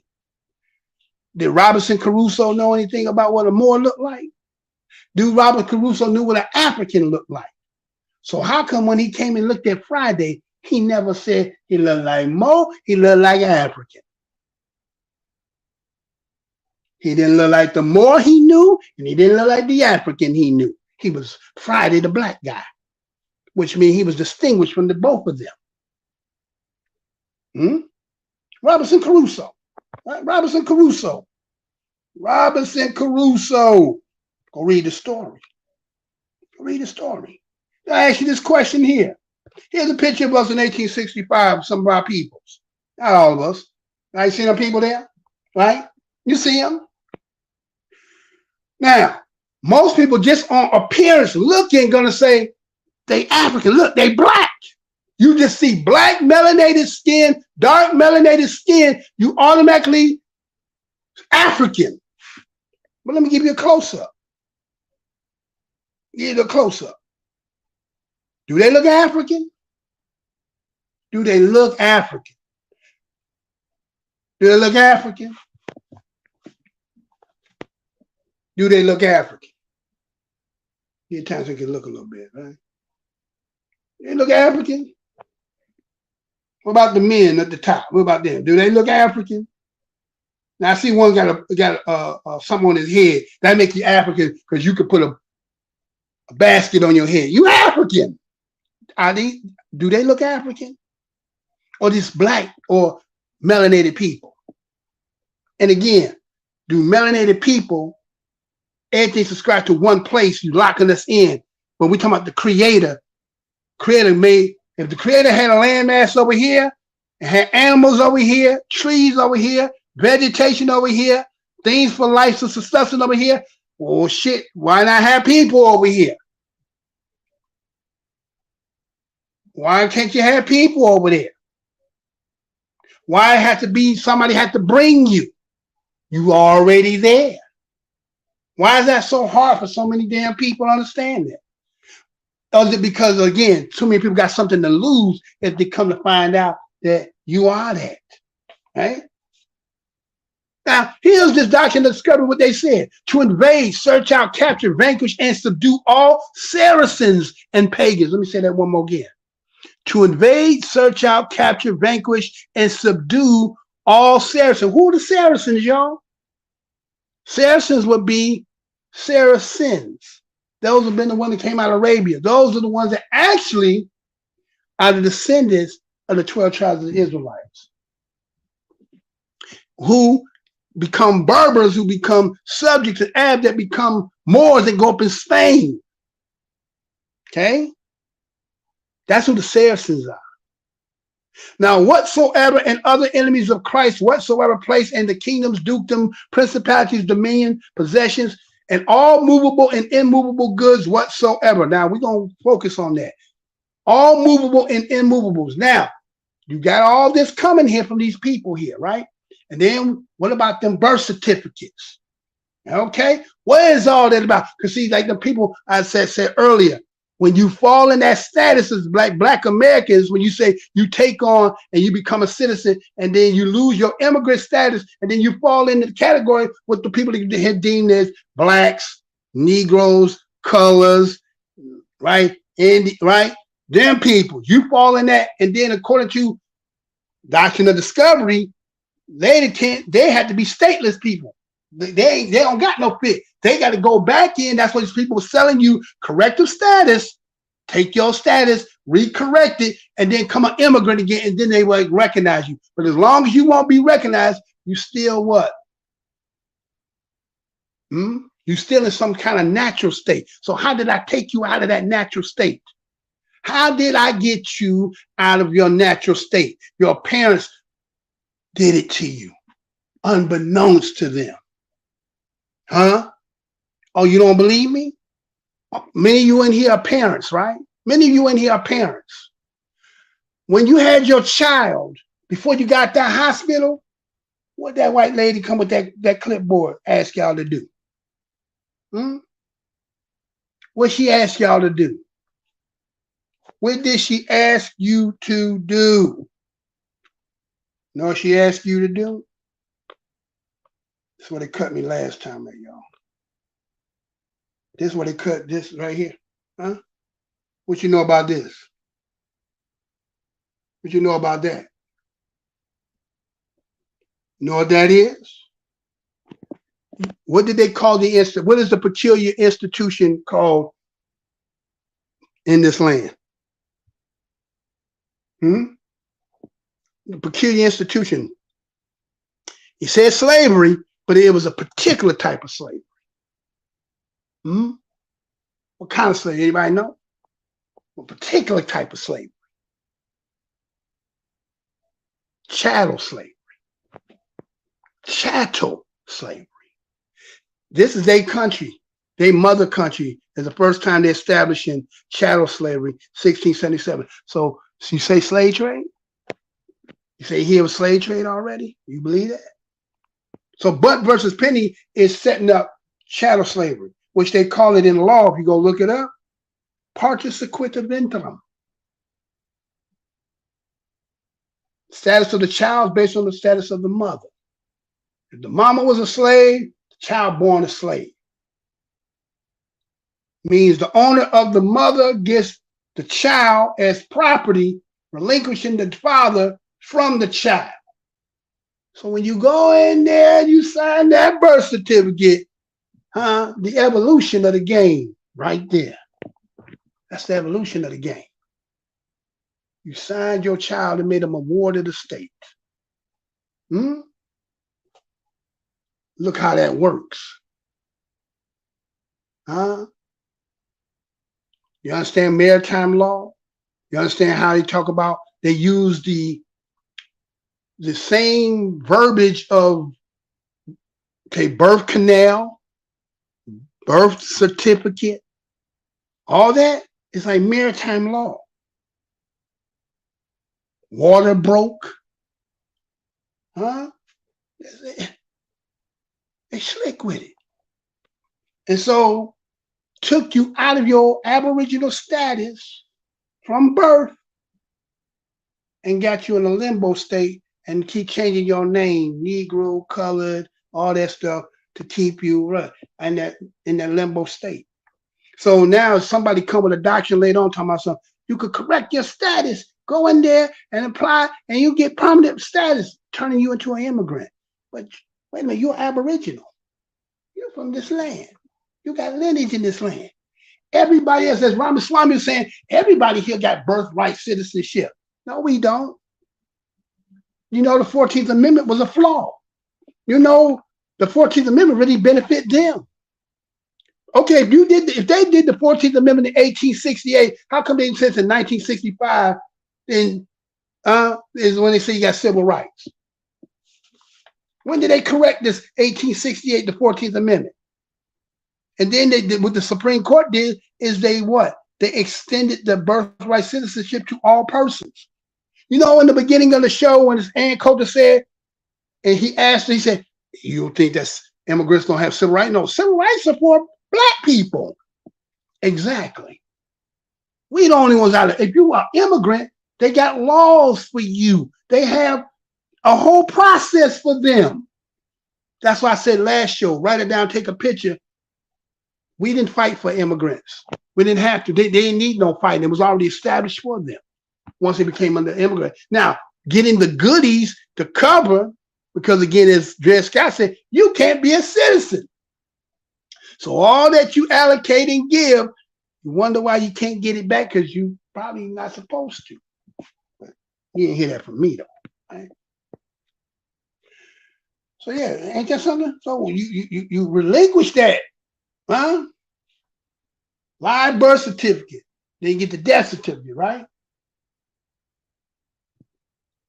Some even say that there's a possibility that in exchange for that the nation gets a certain amount of money for that live birth. Then you say, okay, with that being said, then you bring in all these new people, but we get a new kind of certificate, then the country might be getting some monies. Might be somewhere in the game. Might be. Might be.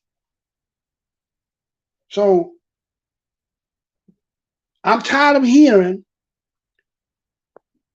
a lot of our own people and other people keep saying Black people voted Joe Biden in. Y'all keep saying that shit. Y'all keep forgetting, goddamn, didn't Donald Trump go fight the damn Supreme Court trying to say that he got cheated? I don't get it. I'm not understanding. It's like some people love to talk shit about us. It's like, goddamn, you missed that whole damn part? You forgot about that part. Damn, didn't that motherfucker go try to fight the shit to say that he got cheated? And you would rather say we put a motherfucker in there, they ain't showing you no kind of motherfucking love. You would rather say we did that shit than to say, wait a minute, we was under Liquid 19, nobody went outside, so who the fuck put money fucking shit in the damn mailbox? What motherfuckers they had to cover what they had, they say 100, he had 150, 100, almost had 300 million pieces of votes, and y'all believe they count that shit on that night? Y'all new fools. Y'all new fools. Huh? Let me show you who worked from the inside. Let me show you who worked his ass from the inside. Y'all forgot about her? Oh, y'all forgot about her. When she lost, she was fucked up about that shit, was she not? Then what she go do? Because do you vote? Do you vote for the president? Huh? Y'all forgot about her, didn't y'all? Y'all forgot all about her. Y'all forgot about her. Nowadays, everybody want to talk like they got something to say, but nothing comes out when they move lips. Huh? Y'all forgot about Drake, huh? Y'all forgot about Drake. Huh? Look what she said. Let me show what she said. Let me show what she said. Huh? What she say? Look on your screen what she said. Look what she said. Huh? She went inside. She went inside, got her a position as an elector and worked from the inside. She worked from the inside. Y'all didn't even know that, did you? You know she went inside? She went inside. She became an elector. 538 electors are elected to be, I got a message here. Hold on. Something wasn't right about that election. Yeah, exactly. Right, Spence? I'll put that on the screen there. Yeah, right. But something wasn't right about it. Everybody forgot. Wait a minute. Damn nigga, he was under liquid blanket 19. Everybody scared, thought everybody gonna die. There was some black people dying, black people. We were scared of shit. Oh shit, don't go outside. And yet, election 2 and come on, put shit in the mailbox. Where's the mailbox near your house at? Oh, did you go to the polls? But then everybody keep reciting, we put by, and people love to say, so y'all stand on that Democrat with. The nigga said he fight. He said he got cheated. And yet you still keep saying, we did this shit. And the nigga showing you with straight malice, he getting at your ass for something your ass didn't do. You made them have to do the dirt. So he paying your ass back. That's what he's saying. Then reparation coming up. Niggas talking about tangible. What? Bring all them motherfuckers in here. Bring all them in here. We'll show them. We'll teach them. Huh? Is that what happening? You talking about tangible? You talking about pay reparations? You know, they watch baseball, pitcher, manager point to the bench, warm up. They was already warming up. They had been out, had them warming up. You call them in the game. They give me the ball. Go on here. Huh? That what happened here? Right? What did he say again? Wait a minute. Wait. Let me play that. Let me play it one more again. What did he tell you after he won? He said he didn't sound like a motherfucker that this don't sound like a motherfucker that you picked. Listen. In 2040, this country is going to be minority white European. Hear me? Minority white European. And you guys are going to have to start working more with Hispanics, who make up a larger portion of the population than y'all do. Let's get something straight. You shouldn't be disappointed. What I've done so far is more than anybody else has done this far. Okay? Number one. Number two, I mean what I say when I say it. In 2040, this country is going to be minority white European. Hear me? Minority white European. And you guys are going to have to start working more. Did that sound like somebody you voted for? That was his gratitude? Or you guys going to have to start working with them? Oh, yeah, I did more for you than anybody else have done. Yeah, I did the crime bill. You know what I'm saying? What? But you keep putting a spell on your people, keep talking about what they did and, oh, they Democrat. All that shit is propaganda. That's all that shit is. Nobody, you don't vote. What did Hillary showing you? What is she saying on the screen? You don't vote for the president. Don't you remember taking that shit in 8th grade in the Constitution test? the vice president is not picked by the popular. That's why Hillary lost, right? Hillary had 2.9 million more popular votes than Trump, but didn't get picked by the electors. And the same thing happened to Trump. It ain't that the fact that he got cheated. The fact that the electoral college didn't pick his ass. That's what happened.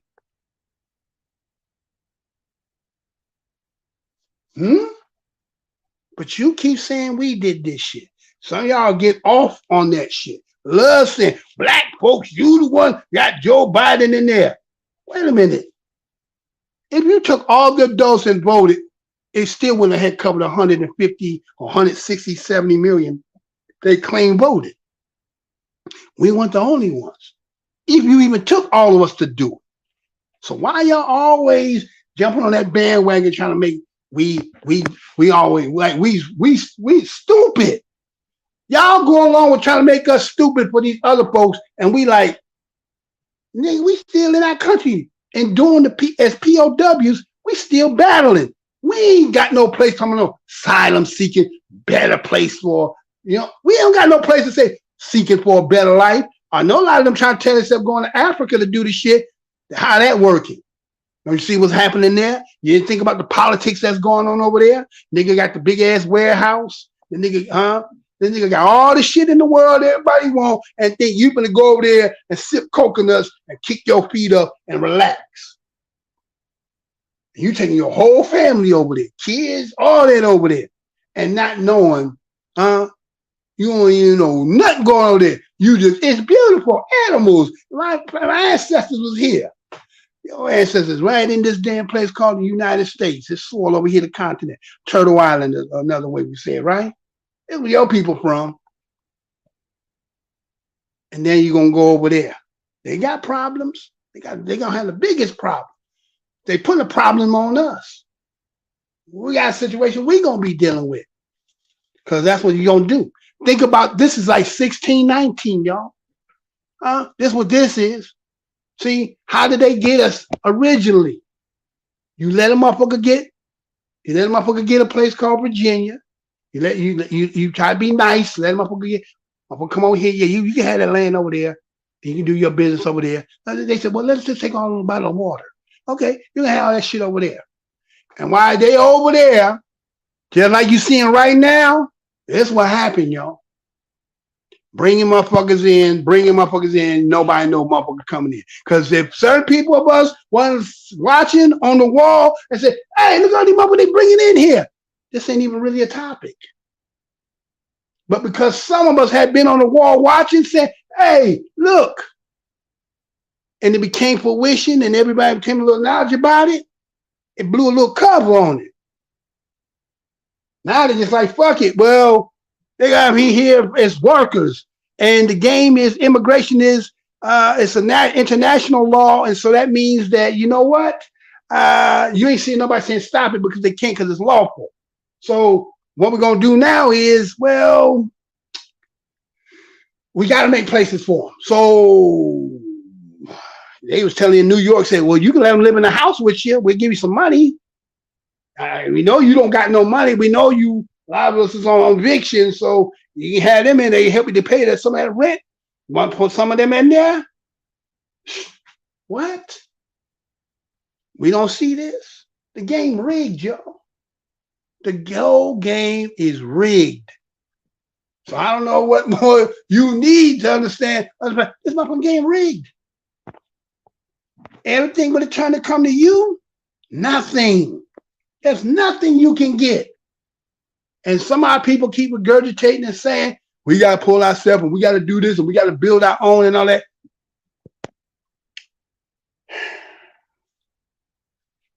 I'm an optimist as well as a pessimist, but I'm also a realist. Say that one more again. Optimist, pessimist, but a realist. We can't help it that the time of the information came where some of us now, a little older, can go back and then kind of put some of the pieces together, have social media where we can kind of do these little dialogues and give a little information for those, again, a little bit still wet behind the ears, still in a fog that don't know. Don't mean we all know it all. We don't know it all. We all learn it. I'm still learning every day as well too. But we got to have some of us that's out here who trying to do a little bit of something, because no organization, there ain't no people in no position with these other people, because you can't be that and be with them. It just don't match. It can't work. But some of us like to believe that shit. So if it ain't coming from the ground and the masses of us, again, for those who do this work, it's incumbent on y'all to, I mean, some people say we grifting, there's hustling. No. You know, some of us do this because our love for our people and trying to keep us afloat about what's going on. It's also keeping myself in tune. So when you got people like that, how do they stay afloat? Because you know goddamn well, by me doing what I've been doing, I only can get 100 views. I don't give a fuck how long. It's like once my video do 4 or 5 hours, it's gonna go dead. Then the day after that, may get a couple, and then it's gonna be like on the dead end corner, on the dead end of the internet. Not seen ever again, not played again. That's it. So you give me 100 drips. That's it. All you do is look. How the fuck can somebody go 2, 3, 4, 5 years in a row, and it's always the same amount of likes, same amount of views, and you tell me that's not fixed in the system. But see, if I was weak in heart and spirit, I would have been done gave the fuck up. But I understand, you're not supposed to let motherfuckers be able to do this. Some people think that, we're gonna take our time, we're gonna get our shit together, and then we're gonna be ready. Who the fuck gonna do that? If I got you hostage in my back damn room, and I start hearing motherfucker back there knocking and banging and sawing and hammering, what the fuck he back there doing? I'm gonna be cautious opening the door. And the motherfucker back here making some shit, trying to fuck me up. You think that's with all the technology what that's about? I see everything you do, everything you buy. Buy too much of it, we come to see you. What you got all that shit for? You know what I'm saying? T.I. bought them guns and shit. Hey, what you doing all this for, huh? So if anybody who thinking that ain't it. But one thing for sure, I know what the fuck done happened. And this game is predicated on the fact that a lot of us don't really know. We think we know, and we like to regurgitate this shit like, say, for instance, it was bad what they doing, and what they doing to us is not fair. It ain't never been fair. It ain't never been right with you. What you expect? You wishing and hoping and praying for a motherfucker to turn, but a motherfucker keeps showing you who he is, but you keep denying it. You keep trying to find every other way to be liked and loved by other people, and they all got their own agenda. Remember, they leaving from other lands. They didn't come here to join you in your fight. They came to get away from their shit and find what they say, seeking a better life. If your life fucked up, why did they come there to get fucked up in your shit? Huh? Play you off. That's why all that coalition and black and brown and all that shit, playing you. Playing you. Everybody use you to get their shit off, and then when it come to you, all of a sudden everybody got amnesia, don't know what we doing now. So you have to figure out who is right for you, who you support, who helping to have some kind of understanding about what's going on, what we seeing here, what is it about? It's the takeover. You know what I'm saying? It's the takeover. Run you out of business. They did everything they can. They're intolerant with us and did it, but you done got a little astute now. You done caught on to the game now. Now you're talking about playing the game the way everybody else play. We can't afford that. We made you to be economically dependent on everybody. You the cash cow everybody uses so that they can stay afloat, and you just, nose above water. And you're supposed to play that role all the way out. But you never knew why you had to be in that role, because this your shit. And according to the game, never going to give you the shit back. If you go understand the game they talk about, you can only assimilate. You can only capitulate. You can only be a part of it. You need to relinquish everything you ever felt, thought about, and just assimilate and become us. That is the only thing. You don't believe me? It's called Standard of Civilization. Go read it. Standard of Civilization. And understand what they're talking about. That's it.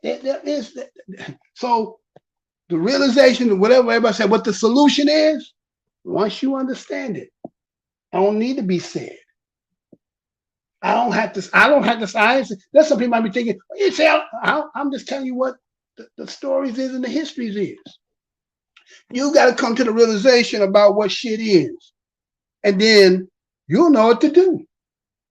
If there's anything to be done, you'll know what you need to do. Period. Don't have to be no big billboard sign on that. Everybody, okay. You see a whole motherfucker flooding you in with all kind of motherfuckers. And so either you get to a position of unifying and getting collected so you can have a protective front, or be mixed up and get swallowed up.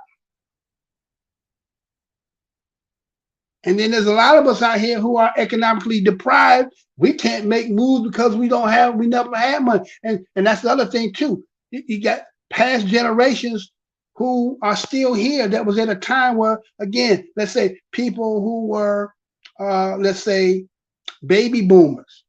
Motherfuckers only making what? $1 something an hour? Gen X came, they making about $3.25 an hour. How much fucking money you think then? And then we talking about the lumpen protest, the working people, the so-called lower middle class and working poor. I ain't talking about the ones who went to school, got a little bit of money. Now your ass finding out that all that shit ain't what you thought it was cracked up to be. Now you kind of falling back. You falling back amongst people that, you know what I'm saying, you thought you might have been a little bit better then. Did you come to find out it's all a game? So they ain't never really been able to come up because it was not designed for that. And so now everybody coming now, helping them to get a step over you. And so some people thinking they stacking their eggs for a rainy day. You think you're going to have the only eggs in the neighborhood and nobody else ain't got no eggs? You think you're going to be safe? So you might as well learn how to share. You better learn how to, you know what I'm saying? Because you ain't gonna be the only motherfucker with shit and nobody else ain't got shit. You a stagecoach. You're ready to be robbed. So some of you living in places amongst people where everybody in the neighborhood, the nigga live right there. We got about 2 niggas over there, one house over there, one over there. Huh? I'm living in them places out there, all, you know, deep away from your peoples. But some of them being forced to come back, got to go back in places because that's the way the game is designed. They're trying to put us right back to where it all began. At least according to the story. Right? According to the damn story. So, ain't that something? Right? So, let me see what else I got here. Hold on. Right? So according to, let's say, if that be the case, let's say if according to the game. Now see, they'll tell you the game has rules and regulations to it, right? So Article 28, if you go to the United Nations and they talk Declaration of Rights of Indigenous people have the right to redress by means that can include restitution. What would be restitution? What would be the ultimate restitution in this game? When this is not plausible or possible, when it's not possible.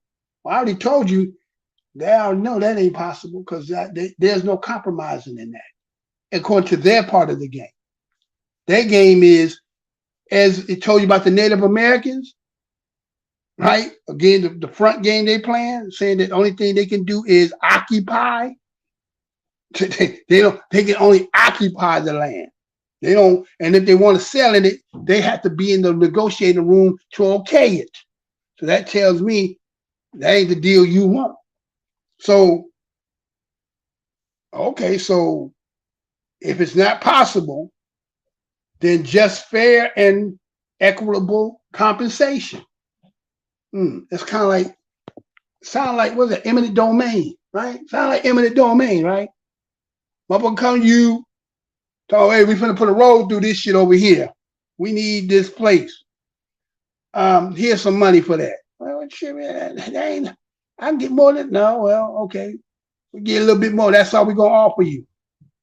But you ain't got no chance. Okay, you ain't gonna do this? Okay, we're gonna stop finding some shit wrong. Okay, you got a violation here, violation here. Then we're gonna take it that way, right? So you can't win that way, right? So and they're saying equitable compensation for the lands, territories, resources which they have traditionally owned. See? What about, you say lands, territories, what about country? Can you ever get your country back? How do you do that? How do you do that? How do you get your country back? That ain't part of the deal. As they told you, not possible. Have been confiscated, taken, occupied, used, or damaged without their free, prior, and informed consent, unless otherwise freely agreed upon by the people concerned, compensation shall take. Okay. Now that's what they say. Some people, some people, law and all. Okay. You think that gonna help? That gonna help? I already see the clause in that right there. Not possible. When it's not possible that we're going to do that, then what? Okay, we're not going to do none of your demands. What you going to do now? Well, what are you going to do now? So if you go to 37, says indigenous people have the right to recognition, observance, and enforcement of treaties, agreements, and other constructive arrangements concluded with states or the succession, and have states honored. Okay. You want to be observed, you want to be recognized. That's that whole thing with the Dawes Roll. Is that what you want? You want that too?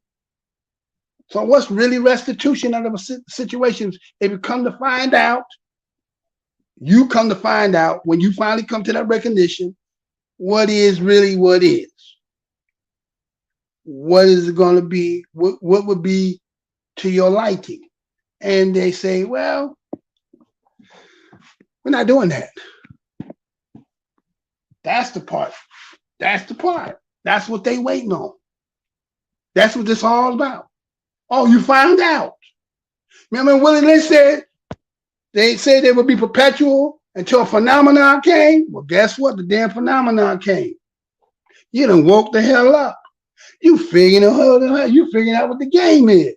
All right. What you gonna do now? Those who see my early videos back in some years when I did about Haiti, remember I told you about Thomas Jefferson, and they said they was putting in the provisions for the day that they would wake up, that they will always be in the preparations for the day they would wake up. Well, one thing has happened. They didn't foresee the fact that they was getting smaller. So they need something to replace that. So they got these other ones, and according to the story that's been told, them people supposed to be the people on there. So even though we come to find out that they know they came from somewhere else, but some of them going to be so sick in the mind, they believe that this is their land. They believe they've been here 20,000 years. And they will fight to the death on something they believe. And it's funny, they're taking those people from those lands and bringing them here. And then they talk about these day lands. Yet you telling them, according to what's being found out, that this ain't y'all. They ain't trying to hear that. And then they got some anti-black sentiment as well. Then they bring some of the other people in here who got issues with us and don't like us. So, again, the movie The Matrix, right? When Neo fighting all the agents. Got a lot of them, man. So, I guess what else I got here? I probably did more, but I don't want to do because they said two. I don't want to. So yeah. So again, going back to that whole thing about maybe I think the birth certificate and stuff. That's what that is, man. That's a contract. Sign your children over. made them a ward of the state, which took them out of their Aboriginal status, and you can never get back into your Aboriginal status. That's slick as shit.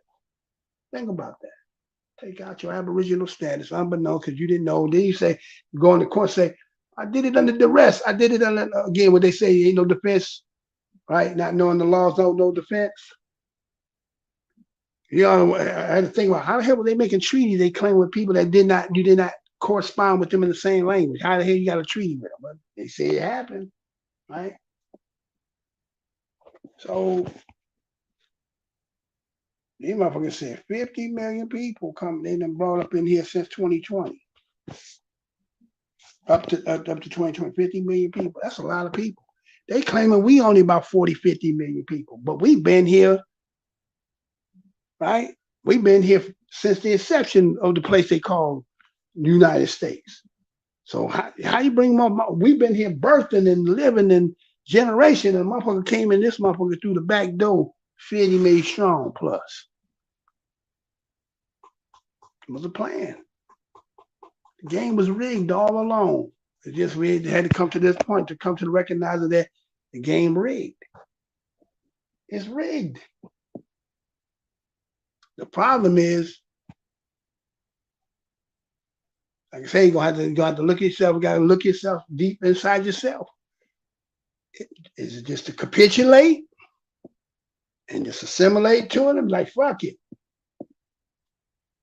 It's safe for my children and grandchildren and spring, and hopefully that maybe one day in their life something may change for the better. Right now, you see this flood coming in. Can you imagine what you may look like if you come back? What your lineage gonna look like? Huh? If it keep going at this rate, what lineage gonna look like if they don't hold on and maintain that? Yeah, I already got some family members like they got children. The children look not like none of the people before. So you're gonna be like kind of like how they said it in the Spanish people, like they got the black grandmother in the back room. You're gonna be the black one on the wall. And you're gonna be like, yeah, that was, but everybody else gonna look like something else. So I'm going, you know, it is what it is, right, y'all? It's food for thought, man. That's all. But it's crazy that this cat sat here and he's sitting there telling he gonna take all these people back, and he himself is one. That means him and his mom and daddy should go back too, undocumented. My thing is, how far back do you go back? And if that be the case, then only the originals gonna be here. But we know that they're not gonna do that. We know that not without a fight. Again, I think their motto was out their cold dead hands. You know what I'm saying? So if I'm gonna tell you their motto is out of their cold dead hands, that means they're gonna go all out. So either you're gonna take this soft extinction or find a way to survive. That looks like it's the only option they're giving us.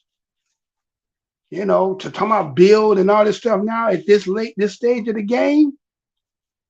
A lot of people, I mean, you're just gonna get rid of a lot of people that ain't gonna be able to help you. Then I guess the less of your numbers, how secure can you be? It's a matter of time. I mean, it's kind of like them on their reservations. They maintaining that little segment, that little corner.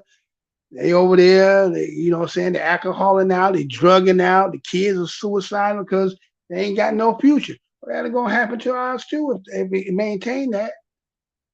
So whatever we need to do to fix, which is the people who are against us when it comes to, like, say, Pan-African in them, and they can't understand this, and they still here talking about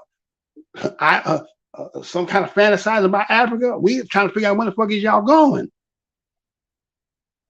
Well, that's just some shit you keep trying to sell us, because again, we know when you take us out that status, you're giving you with nothing. And as long as people know they people on document, they're getting something. They're using that. They get, you know, jobs and services and all that stuff. But you know, the game say ain't nothing for you. So how are we gonna do this? So, comment here. James, from my perspective, let's see, brother, what does he say? From my perspective, it seems like if you talk about the Racial Integrity Act with Walter A. Plecker, that should be a mic drop. Well, this is what you're talking about here, brother. This is what you're talking about right here. You're talking about this. We done covered that a couple times over here. You're talking about the Racial Integrity Act. That's what you're talking about, y'all. Brother right here talking about, right? Racial Integrity Act, right? Yeah, that's pretty much it, right? Let me get you off the screen there for a second there, brother. Take you off of there. Appreciate your comment, James Williams. Right? That's what he's talking about, y'all. He's talking about Racial Integrity Act of 1924 with Walter Plecker. And how changing names, according to the story said, initially he was done because black people were passing as white. That's what he was saying, right? Oh, black people trying to mix in trying to keep the whiteness pure. Then how the hell to get into the Indian part? And if you look at the mug today, they call himself the Native American. How do you ever get him confixed as being a Negro? That must mean that he never did look like that, right? But that's what they sell us, right? They sell us that story. And there's some people, there's a lot of people who are outside of us as Black Americans, Tacitus, Digitus, Nietzsche, Moors, the umbrella term. I just say Black Americans. I know that's not really politically correct. I know it's not lawfully, legally correct, but we know what the hell I mean when I say that. Why is it that people who are not of that history, of that ilk, why do they try to fight us about what the position we take? That blows my motherfucking mind. What the fuck does me talking about me, my people, and our lineage? Why are you so persistent to try to make me something for your benefit? Then it means you have to have an agenda. You have to have an agenda. We got all this documentation, and then here it is what Walter Plecker said, and then you look at the history of these people and say, why they keep changing? Why are they African American here, Black here, Negro here, colored here? You understand? Why they keep changing? And then you went and got the so-called first Black president, and then he go in and make the bill to change Negro. Well, anytime you take out of our history and take any part out of it, that's a group of people of a particular time that history pertains to, which means you exiting them out. You trying to X them out. What we don't subscribe to is the African American, because we understand that ain't got no history. That's some shit y'all doing today. Anything going back is different. So we had to ask yourself, well, what was the motive behind that? Because they changed that Negro, Indian to Negro. And so when our documents showed who was a Negro, well, it only would be obvious that the Negro must have been the Indian. Well, that's what the Webster, Daniel Webster said, the copper color race. Well, the NAACP still holding colored people. Advancement of colored people, right? Du Bois had the opportunity to have put it as Negro, and he chose colored people. Why did he do that? See, people see it right there, right? He saw that. Look what he's saying: Caucasians, Negroes, Mongolians, American Indians, Asiatic Indians, Malays. Okay, so wait a minute. Negro, where the African at? The African is the Negro, or who's American Indian? Because according to Webster, it would have been the copper color Indians. The copper color Indians, right? American copper color Indians, right? And then there's the Mongolian, that the ones they keep saying today, the ones that they know they tracing their lineage, they're going back to Mongolian, some Siberian Mongolians, right? So again, where's the American Indian at?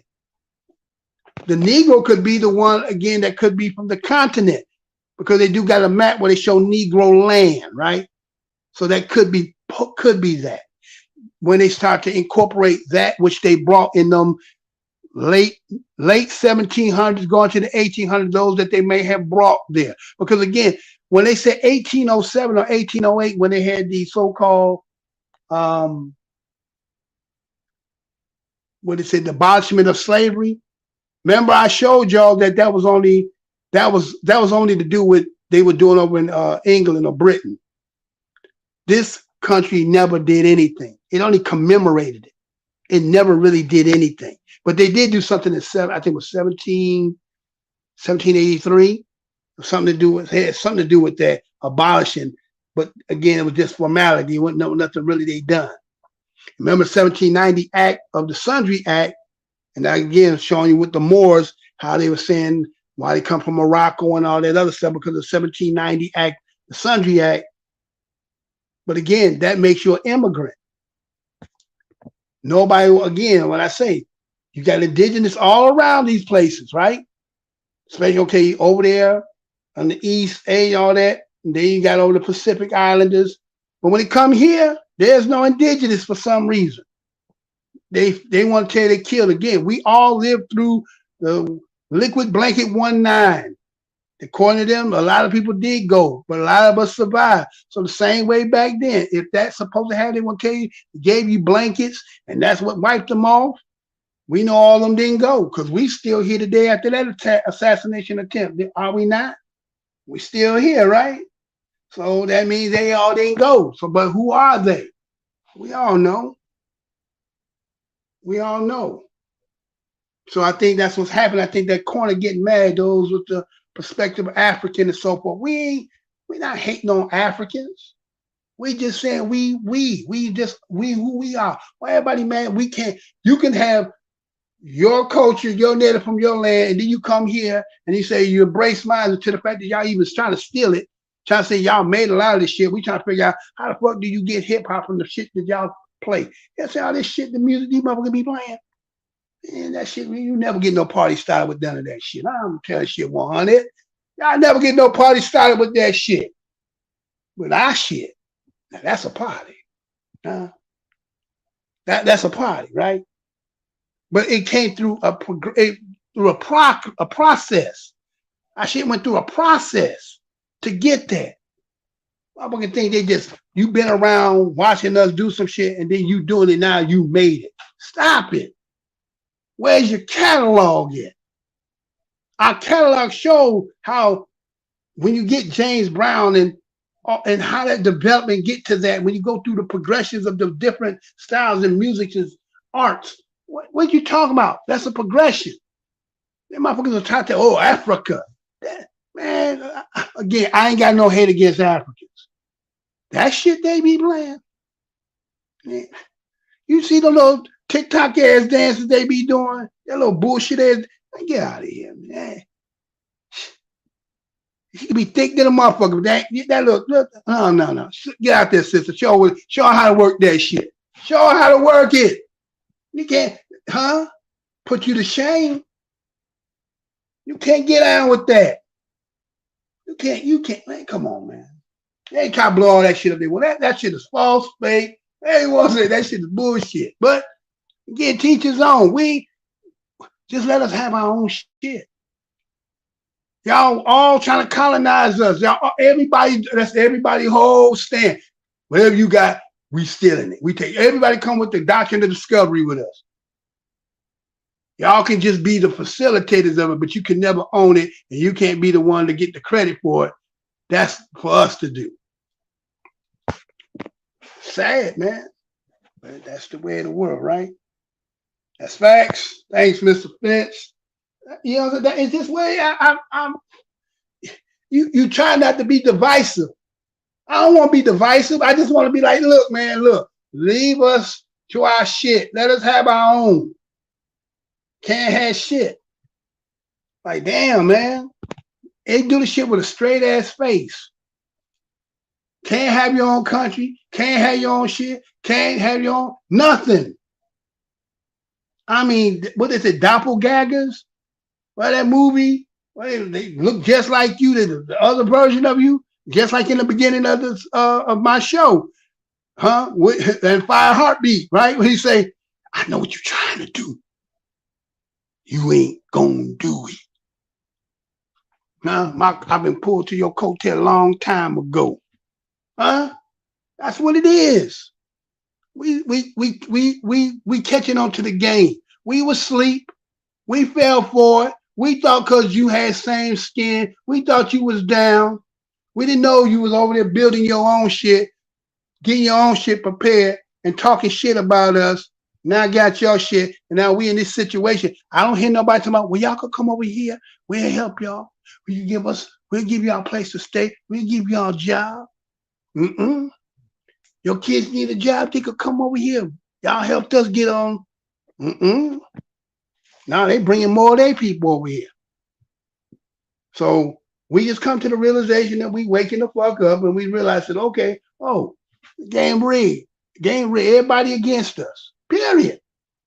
They find every way to make it for somebody else to get something. So we have to say, okay. So those of us who understand like-mindedness, like agendas, likeness, period, gonna have to cut the fat off the motherfucker and be like, shh.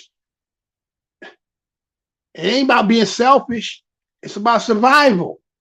Because the motherfucker is trying to run us in the ground. And I don't think we're gonna stand for that. I think that's one thing about us. We have been.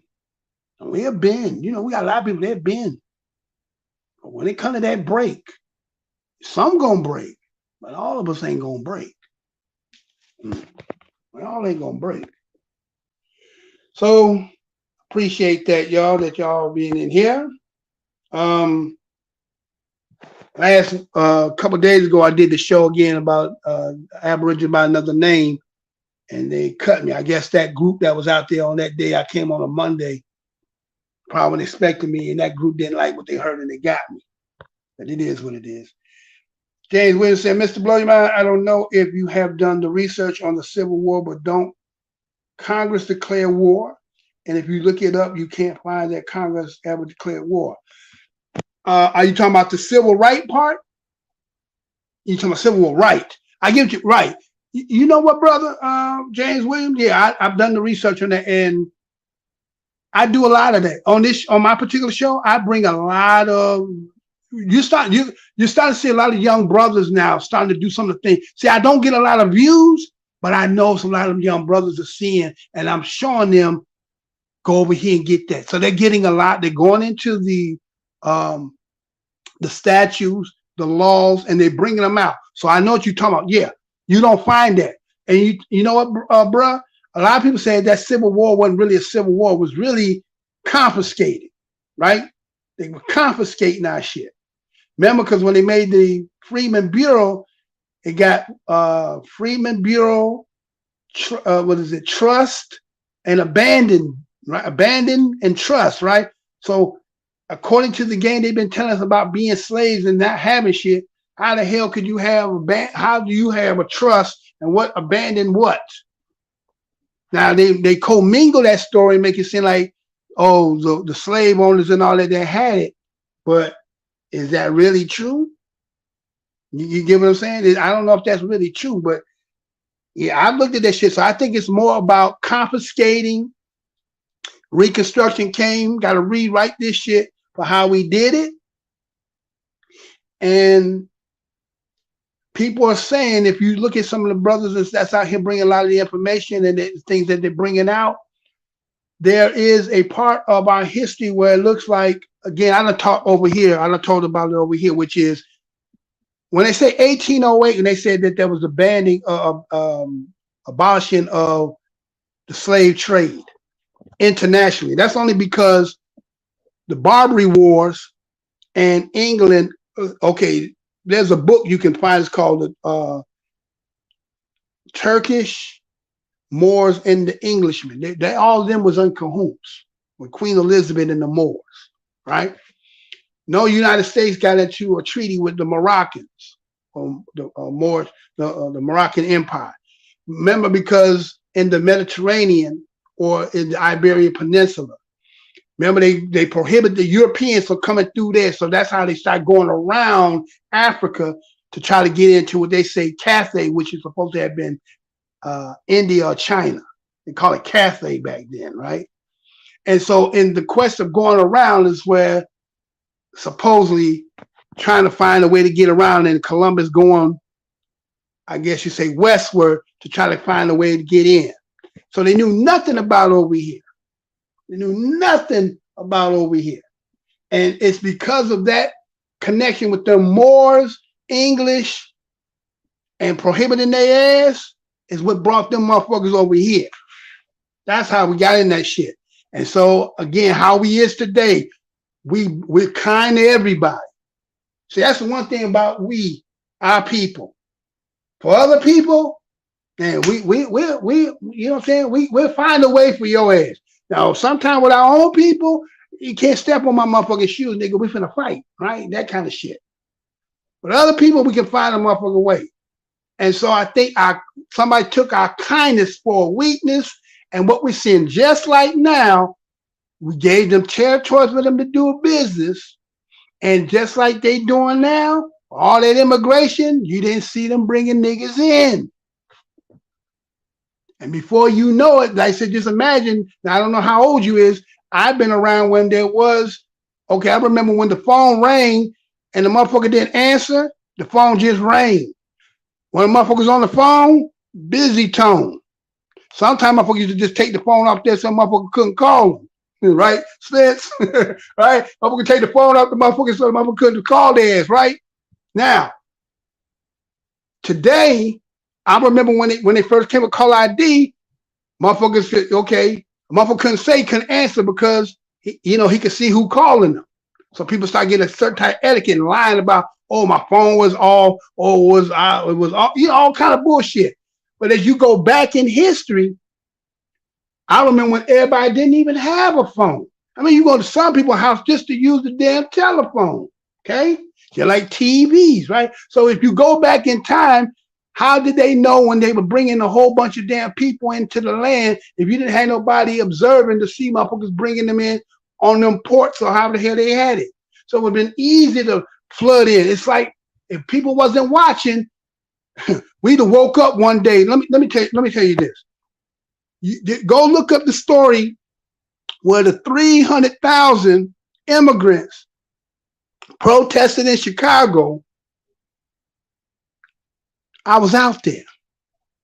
Niggas was scared to go the fuck outside. It was so many of them motherfuckers. They was, man, fuck that. I'm gonna wait before I go. I like, fuck that. I went out and walked. They were coming. Just imagine, they going west, I'm going east. I would have got fucked up. They would have stumped the shit out my ass. It was that many motherfuckers. I'm seeing motherfuckers. Them niggas took over Grant Park. You understand? The best nigga, because Bruce Lee could have got whooped. Bruce Lee got whooped his ass if you believe Bruce Lee. All of them would have got whooped. Them motherfuckers, they overcrowded shit. So just imagine when we came out of work and not knowing they was going to do that shit, and when we came out there, them niggas had a bum rush like that.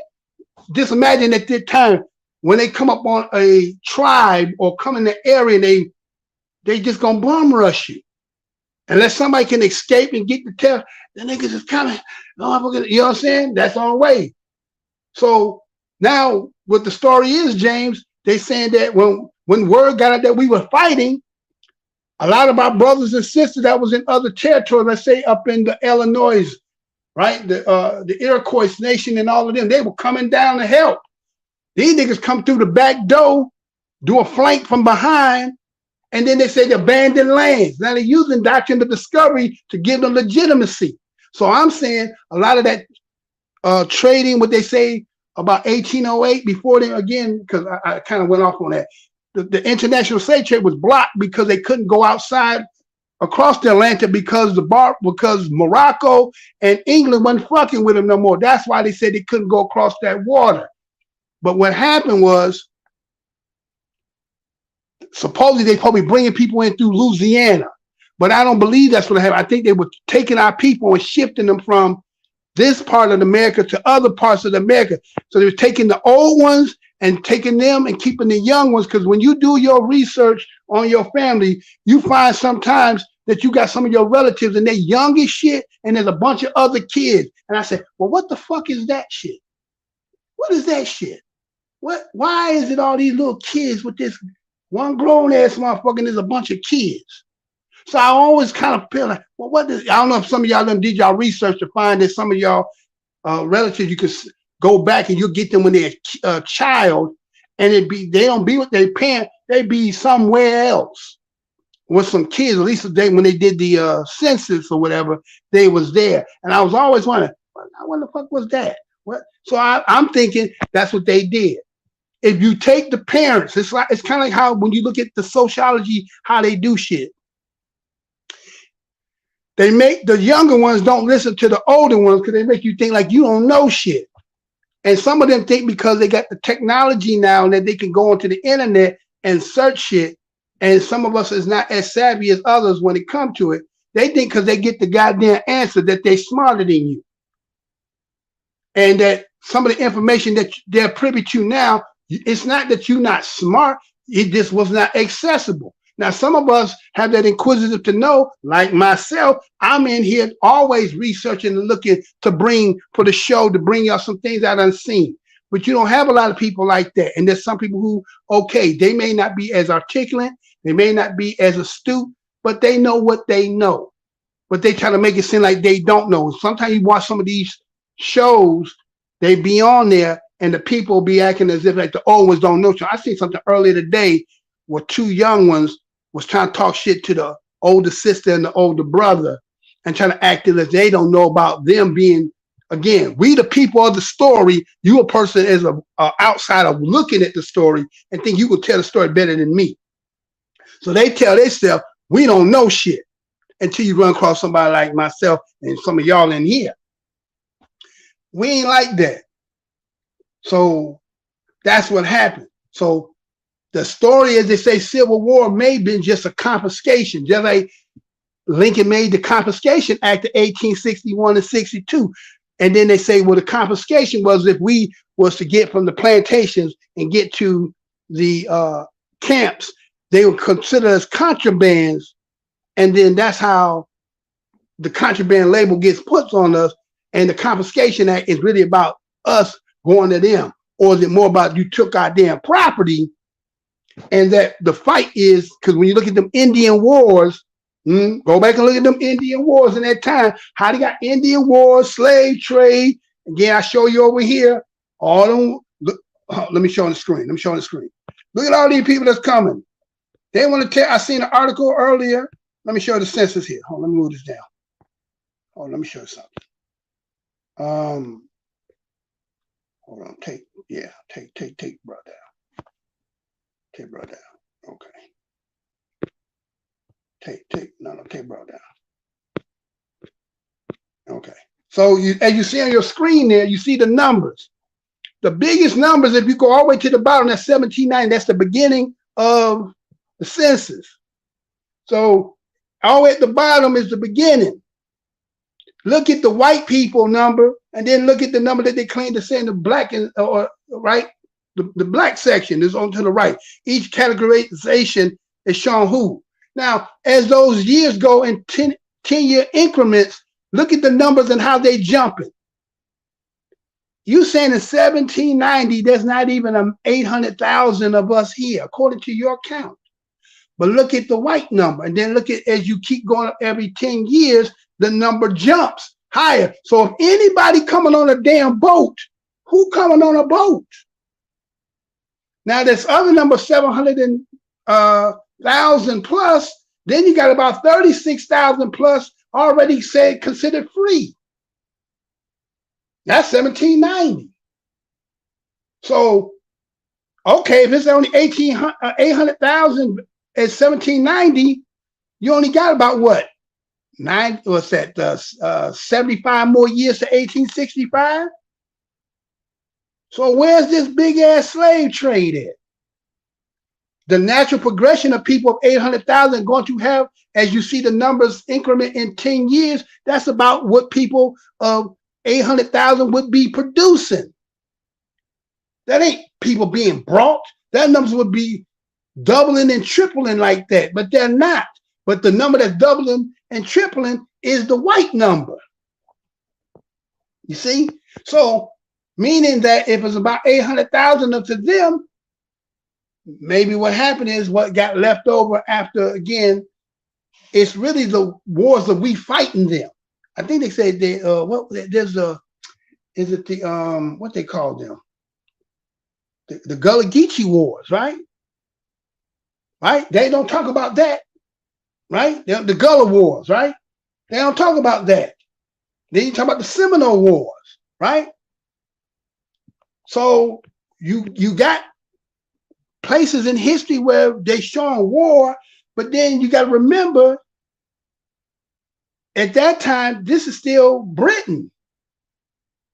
See, a lot of people haven't come to the realization that United States ain't a royal bloodline.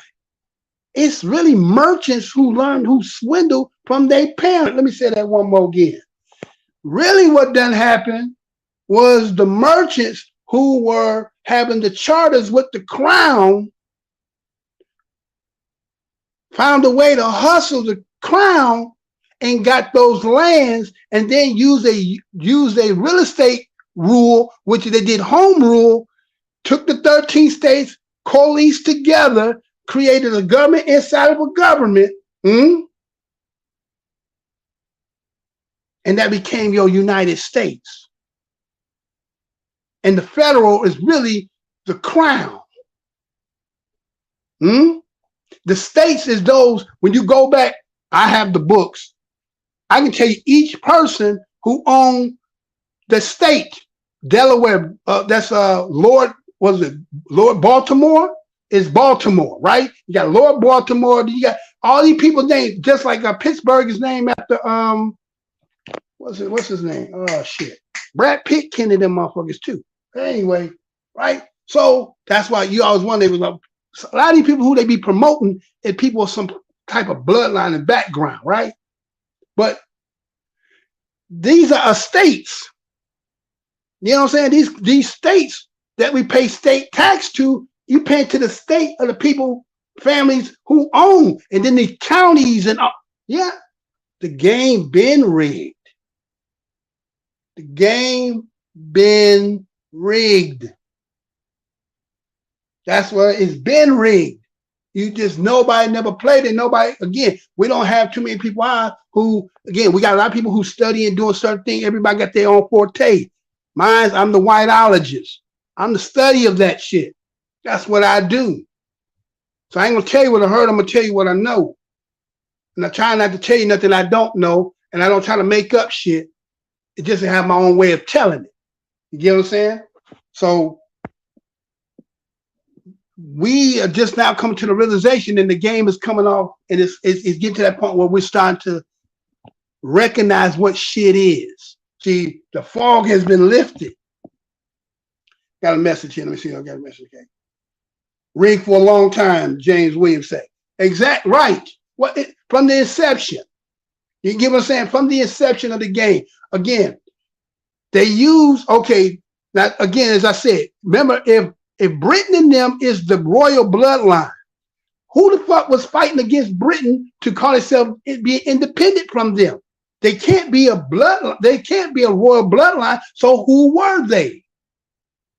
You ever ask yourself, who is the United States? Merchants. Wait, I keep talking about corporate merchants. The merchants had the charters with the crown. In exchange for the charter, the agreement, they gave them so much of the cut. They get the charter to the lands. And then, what was that? The Magna Carta came when they said, wait a minute.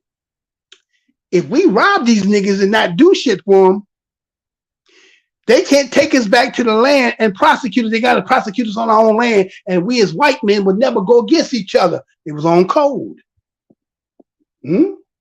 So then they you see what I'm saying? They got on code. And what they do, had their war of independence. Now they tell us, well, some of us fought on Britain's side, loyal to them and loyalists, right? And that's how you getting Sierra Leone. This is how you getting, what's the other one? So you got Sierra Leone and Libya, right? Liberia, right? That's where he's coming from. People from here that's getting transferred over there. But really, that's the United States. Well, that's the merchants using the landmass to get in the land grab when they went and carved up Africa. Let me say that one more again. Hold on. Y'all know what I'm doing over here? You know what I'm saying over here? You're not going to find nobody in this corner do this. You're not going to find nobody in this corner to do this. Either they don't know or can't say it, but you're hearing it. They only got the Liberia because when they did the land grab in 1885, how could the United States, when they made the Monroe Doctrine, saying that nobody could come across the land, it would be considered an act of war, when they used the fronts of the Americas, so if they come across, it would be an act of war, right? So how can they now go over and try to get into the land grab because of what they boxed themselves in?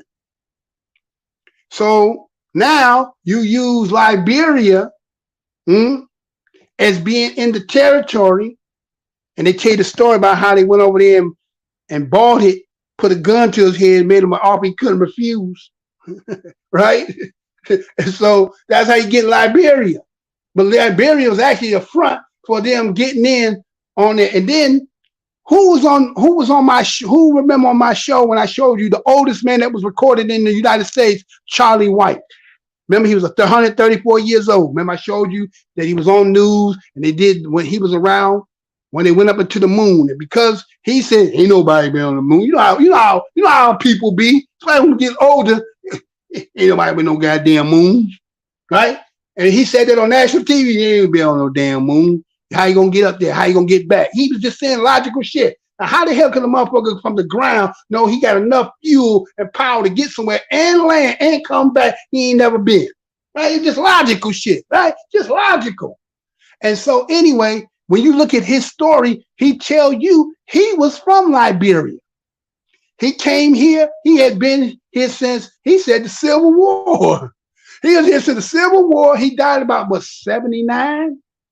Like 1979, right? So he had been through all this period of time. He was a walking, talking history book. He said the white man came to Liberia, had the boats out there, said they had a fritter tree. Now, the fritter tree, he said, was kind of like what we call pancakes. Said, told me the fritter tree. And he said, damn, we ain't never seen a tree with had pancakes on it. He said, the syrup is downstairs, down in the deck. So they go all down in the deck. He said, he told his mama, you know, can he go down and see the boat? Mama let him go down there. That name was, you know what I'm saying, Charlie White. I'm still trying to figure out. But now I know why they had names that come from here, because the people in Liberia came from here, right? But anyway, so he said the one that was on the boat stopped moving. They brought him through Louisiana. He was sold to a white man. So I said, wait a minute, hold on, wait a minute. And this is, you know, he talking about 1850, so forth. Okay. So I got a book, an almanac book. It was the bicentennial year, 1976 to 1776 was the bicentennial 200 year. In it, it said in 1850 there was only 250,000 so-called people they brought here. That was what almanac said. 250,000 people only brought here to this land. Okay, so all these people keep talking about this land, slave, and all this shit, but they tell you they brought them in through Louisiana, right? So I'm saying, well, wait a minute. Is that what they did? They was in there with those Liberia, and they was in there grabbing people up and bringing them through there? Is that what they were doing? Because that was his story. That's what he said. And I always thought about, like, what do you mean by that shit, right? So I'm just telling you that the people who you call the United States aren't part of the royal family. That's why you got a president. And when he got to go kiss the ring of the Pope and all that shit, because he's a subsidiary to them, right? He used real estate. He used a real estate law to do his shit. He did home rule that they had to honor, because why? The doctrine of the doctrine of discovery is only against savages, niggas, huh? That's who it's again. So if you white and Christian, you can't use that on them. You can't use that on them. So they use that to carve out their niche, create their own government. That's why you got municipalities and all this shit. That's what government inside of a government inside of a government. You can shit. You do that now. There's some places. I remember there was a video that was out about a week, maybe a little more than a couple months ago, where some brothers was out there trying to hoop at a court. Some of y'all might have seen it. And the police came out there and they was like, y'all can't play here. They're like, this is a public property. We can't play it. And I'm saying, no, you can't play it because it's in the municipal corporation. These motherfuckers have made home rule and they made a jurisdiction that under their laws and some shit, under their laws and jurisdiction, you got to obey by their shit. And they didn't understand that. The police let them leave though, but they didn't understand that. And you can still, people do it. There's some, there's some places that they got that shit. A government inside of a government inside of a government. But you still adhere to the main one, which is the state and then the federal, but you can home rule inside. And that's what them motherfuckers did to the crown. So the crown said, well, fuck it. Well, Washington, D.C., that's our shit. District of Columbia. We run this shit through there. Okay? So rigged, it's rigged three ways. It's rigged in so many different ways. But the problem is we don't see it that way. Or we're starting to see it that way. But that's what it is. Corporations is the motherfuckers with the charters. And use their charters to get, what they do to be able to have their country. A merchant's land. That's basically what it is. If you go to what they call it, the Hansa town. Hansa, Hansaton, Hansa town. That's where the merchants were. Some came here, the others went where? Russia. The other partners is Russia. The other partner is Russia. You understand? So the boogeyman and all that shit, well, sometimes, sometimes I got to, propagandize to get motherfuckers because you done got a little too big. Remember, I told you about drapetomania. The word drapetomania is when the slave or people, POWs, start to feeling themselves and start to know a little bit too much and get too big. We gotta reset the game. Remember in the Matrix when he told Neo, "Oh, we reset this 6 times." He couldn't believe what do you mean 6 times? And they talking about resetting it again. Yeah. See, as soon as you start getting close to the game, reset it all over again. So we know what we finna endure again, right? We finna go through another liquid blanket. It's coming, right? The liquid blanket is coming. So, we all got to try to get through another year to get to 24, because it seems once again it's going to come again, right? It's trying to show little signs and shit of it, so it's possible, right? We all have to be on the lookout for that, right? Yep, the one is coming again. The first time when it happened, again, you got to remember, it's called figurative process. I think it's called figurational process. They do this shit by science, y'all. You know how people say they study you and know their shit? They got this shit like sociology. They study all that shit and know how to use that shit against you. They do it to us all the time. They know how to prod and poke our damn buttons. Even though people say we try not to be emotional, but there's some things that are just triggers. And we're going to react and respond and do. Because why? Somebody else uses the science as a weapon for them against the masses. So it's part of the game, y'all. It's all rigged.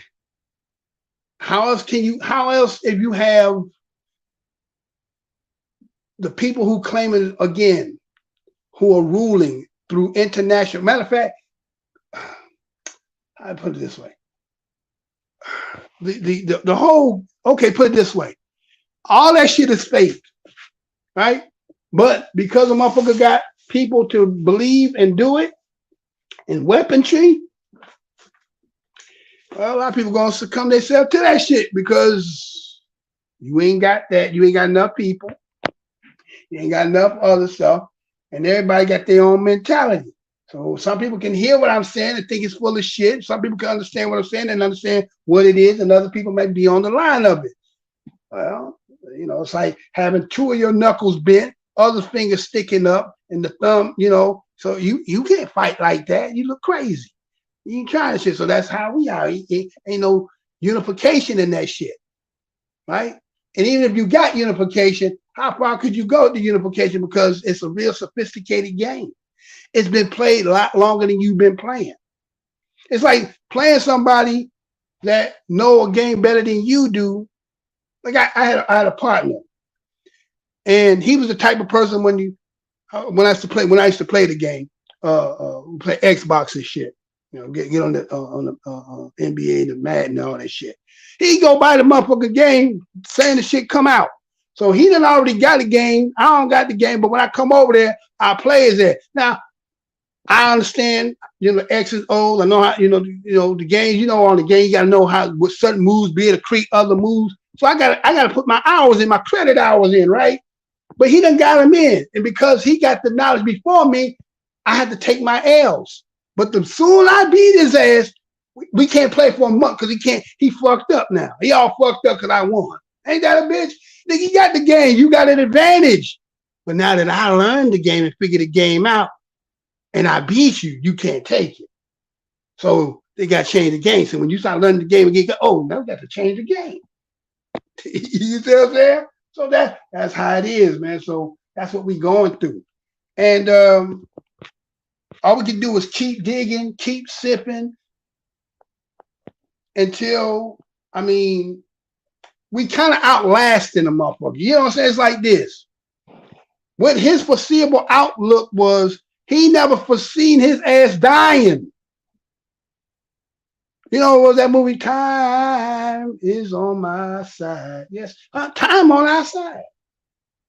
You know what I'm saying? We will be here forever and ever and ever. But you know, we get on the cusp of survival mode, right? They try to put us in that survival mode, trying to get us to that point to try to wipe us. But other than that, we've been outlasted I mean, think about it. Yeah, we've been through every shit that a motherfucker can throw at a motherfucker. And you still here. They say, well, 8 wonders of the world, well, we the 9th. That's why everybody come here, the wonderment of it, because like, shit, you niggas still here? All the shit. And somebody made a good ass point I heard. For all the people that come here from other countries. Based on the stories and stuff that you end up learning about us and find out what we've been through, what makes you think this is the place you want to come to for a better life? That's some crazy shit. If the shit that they said they did to us, and this is the place you say you gonna come reside for a better life and think you running from where you running from is supposed to be better. Unless they're not telling you the same story. And I'm pretty sure they're probably not, right? I'm pretty sure they're not. But with that being said, so I'm just saying, we outlasted, and you know, it's kind of like that old movie. Well, I guess you say Cool Hand Luke. You know, Cool Hand Luke could take some motherfucking punishment, right? And shit, beating and shit, and would not quit. Well, that's kind of like what we do. You know what I'm saying? We've been taking the old Timex, take a licking and keep on ticking. That's what we've been doing. We adapt. We keep adapting. You keep doing this, we keep adapting. We adapt so much to the fact that shit, you falling apart and we still ticking. So now you need a replacement. Now, the thing is, you know, how that gonna play out? Because in one instance, some of them will say, oh, we cool, we kind of same people. But what happens when, you know, what they say, power corrupts absolutely? What happens when motherfuckers start getting in power and they start getting into the legislation of the pens? What they gonna write? You know, I talking about making motherfucker the police. I got a message, hold on. Their time has been up. Yeah. People, you know, but you know what, James? A lot of brothers have been saying that stuff that their time has been up. I remember Daniel Blair before he transitioned. He was talking about the quickening, right? They keep talking about this global warming, right? I think a lot of that shit just got to do a lot of goddamn satellites and shit you got over there. I guess you would be microwaving everybody to fuck up if you supposed to get all them damn microwaves and everybody using these phones and shit. Ain't nothing but a big ass beam. I guess we are cooking. I guess the planet is hot. All we doing is shining a damn beam all day long. So beams in the sky, beam coming from our hands, beam coming out of our house. I guess so. I guess it is warming up. It is hot. Where's the heat gonna go? So yeah, it's getting hotter. And so if it's getting hotter, some people are just not conducive. So accordingly, if you take the story of Nicodemus and Jesus, it said, how do a man be born again? He must go back in from the process from which he came. So the only way they were going to be able to survive is all that racial shit they did. You could have just grafted your ass back in and got the natural suntan. No, you held on to your shit. So you held on to the shit. Now the shit is at, stage 6. So now you grasping it. So now your fear is, as Joe Biden said, 2040. It ain't 2040, accelerated. Because they didn't see the fentanyl. They didn't, you know what I'm saying? They didn't see the fentanyl part in the game. Somebody threw the fentanyl on their ass. And they never really tell that number, that damn fentanyl, how much that shit fucked them up. Right? You get some numbers, but you ain't getting the real numbers. So like I said, when you see that the only people they can get in politics is all old ass people, why the young ones at? You understand? Kids right now that's the age of 12-year-old are already the majority. That's why they fucking with them with all that sexual shit and trying to get their ass all fucked up in their head as into, I like boys and boys like all that, you know what I'm saying? Then, okay, hold on. Oh, there you go. For say something, what that black screen came on. What the hell was that? But anyway, right, fucking with that. So then what is that? That's kind of a when you look at it from that standpoint, that's really like a birth control, right? LGBTQ plus IZA is like a birth control.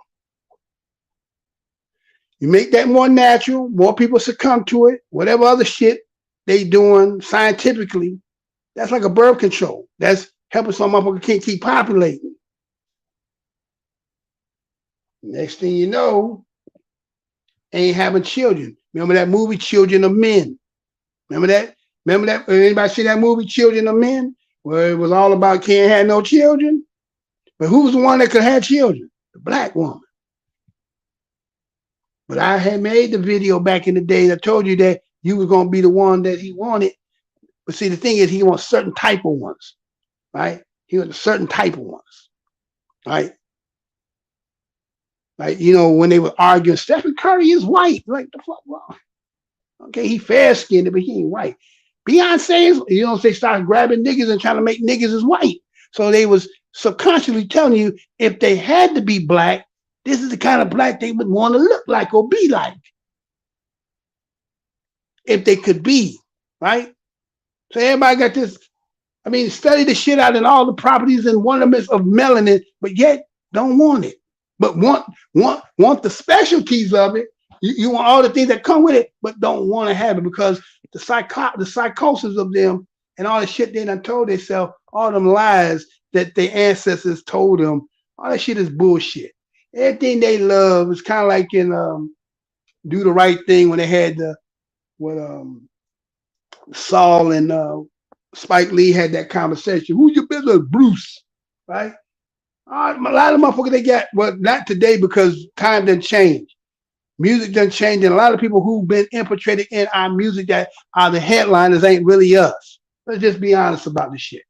They've been watering us down, milking us, and putting these imposters pretending, and then we can see the degradation of fake motherfuckers being in those positions. And then now look at our shit. They want to claim it. It's kind of like, let them have that shit because they can't do shit with it anyway. They can't really do shit with it. you put it in a decadent state where it's really just it could be used for good, but the way they doing it, and I mean, what I seen them motherfuckers out, what I seen them girls out there, them young ladies out there, ass off. Wait, you know, old people have been with a power when they got the shotgun, shot you in your shit. Something wrong with you, crazy. You out there showing your ass on the damn TV like that. Go back to time. They probably shot you in your damn head. You crazy. Something wrong with you. But now they promoting this shit. And so here you got daughters and granddaughters and shit. They looking at this shit. And this will be natural, man. See? So fuck everybody head up. And then they ask is prophylactics because they ain't not having children because everybody fucked up. So it's crazy out here. But I told y'all 10 years ago when I made that announcement, April 1st of 2014, the extinction of the white race was approaching. Well, we here. We here now. And ironically, y'all, some of y'all probably don't know, this is the 50th year of the 1973 DSM. When they said that they took that off the DSM and said that being a homosexual was not something mentally wrong. So they on their 50th year anniversary. That's why it's been so strong. Because y'all didn't know they was on their 50th year anniversary. I'm the only one that was over here telling that. That ain't nothing against none of that. I'm just saying that's what it was all promoting about. They came real strong with it. They came out saying, "We're coming for your children." What? Who children? Huh? Bold with it. Huh? So where we been, y'all? Hold on. James says all eugenics. Exactly, right? Yeah. Matter of fact, that's what part of the 1924 was about, right? They said they was tying in eugenics with it, right? They tied in the eugenics as well. James was also they're also telling you that you are the gods. You can't accept that. You know what I'm saying? Can't accept that. That's the thing. You can't accept that. It's a love-hate situation. The motherfucker's so jealous of you, love you to death, but don't want you to have, again, it's kind of the same thing being an Aboriginal. People hear the word, know what it means, but when it comes to application for you to benefit from it, no, ain't no benefit in it. So you could be gods and have all that we love to see you run, jump, sing, dance. We would like to hear you preach. We like to hear some of the slick talk you do and the jive. But we had to run it though. We have to always be the one. We have to believe that we're we are intellectually smarter than you. Without us, none of this shit could function. They have to believe that shit. They have to believe that. And a lot of them do that. You know, they kind of do it.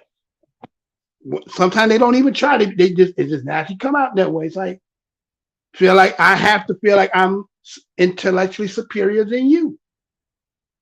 Come on, IQ and all that shit. All right, well, you know, it's like, did y'all see that article that came out where the motherfucker talking about geniuses about me? He didn't put them in this book because he said the black men, like I think he said Stevie Wonder, Marvin Gaye, and them, the articulation is not like on the level of the white. What? Wait a minute. Okay. Genius. Okay, if you have a certain genius, it may not be articulable. Right? You can't explain it. You just got it and know how to do it. It's like you would think that Michael Jordan would be a good ass GM or coach, but he can't, because him talking to you is like telling it would be like saying, thinking that a wino that didn't have no conscious or knowledge talking to him about astrophysics, right? You don't tell a wino about astrophysics. It's like Michael Jordan trying to tell another motherfucker to play the game like he do. You don't have the capabilities.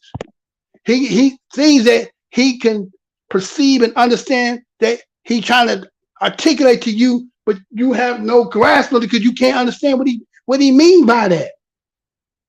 So sometimes geniuses ain't about the articulation. They just got some shit that they can be done. Can't be explained. So if you can't explain it in their sense, then you're not intelligent. So Stevie Wonder is a genius, but if I sat down and did an interview with him, he couldn't articulate in a way that would make people feel like, oh my God, he's no. Well, I say something that's plain don't need to be said, right? Right? So that's what we've been. That's why it's been rigged, because people have been forcing us to have to capitulate to their ideology, the way they see it, the way it should be. And so it boxes you, it puts you in a box. So you keep your genius from ever really fruitioning. Right? They keep your genius from fruitioning because they keep you locked in there and only can use it for their benefit. You're gonna use your shit for their benefit. That's what they've been doing. They took all our talent. Think about this. They took all our talent and used it for theirs. It's like the Nebuchadnezzar story in the Bible. Took all the choices, one changed their name, made them become, in his cabinet and kingdom, and help him to keep his shit running. And a lot of other people take some kind of, our hats off because we made it. Yeah, you made it. You in the big house. Yeah, you in the house. Got your degree, something they all have. Oh, I got 6 degrees. Doing what? What you do with it? Because the rain sure don't seem to come down in the soil. Only on the top of the grass. How can the rain don't get down to the damn soil so it can grow? Matter of fact, in that article, they talk about how the NAACP they were doing filing a suit against the record industry because of the way it was stealing all the damn money from all the geniuses that was of the time. And they said the only reason that some of them made money because they did the crossover. And the fact that they said it was 9,000, if I'm gonna remember, there's 9,000 at that time. I think they did the study, I think they did the suit in 1985. 9,000 radio stations, and they would only play 400 of those would only play black music. Let me say that one more again. Remember, Little Richard only got $25,000 for that Tutti Frutti and all that shit they kept playing. Because they only gave him 1 cent for every album he sold. He only made $25,000. And Michael Jackson gave it back to him. Remember that? But anyway. So 9,000 studios, but only let 400 of them play black music. It's the same thing like Mr. Blows Your Mind's channel. I can only get 100 views. 10 billion people, 9 billion people in the damn world. Listen to me, black folks, from the black corner of YouTube, the corner that the builders reject. Think of this. 9 billion people in the world, and when you look at these channels, who they say is the greatest entertainers, who the people influence the most, but goddamn, look at the damn views that motherfucker have because they got 100,000 subscribers. That's 10 billion people in the world. So that means, just like I said, the 9,000 people that was on the radio station, only 400 get to play. So somewhere in this game of this matrix, we only locked into a certain segment of people and boxed and quarantined off. You mean to tell me the shit we be talking about and all that kind of shit that other people from around the world wouldn't be like, what the hell are they talking about? Them the black people in black Americas. They wouldn't be? Or are you corned off? Yeah. You know what I'm saying? Thanks a lot, bro. Salute to you as well, right? I'm about, yeah, I done ran shit. It's 3 hours now, so right? But that's what I do, man. I come over here, I try to bring shit from my perspective, things, research and stuff like that. And that's what I do, man. No offense to nobody who may be taking offense. It ain't anybody no anti-anything. We, the black Americans, Tasha's, Digits, DGs, Moors, all the above in brother turn I call black Americans. I know it may not be politically correct. We generations of this shit. We historical to this shit. Everything y'all get to come from here, it come from this cut, this cut of cloth of people who in this game here, people love, but love to hate. It's kind of like misery. Like you want to keep a nigga on the bed, tied up, and try to get away, hobble his ass. But Paul, I love you. Yeah, that kind of shit, right?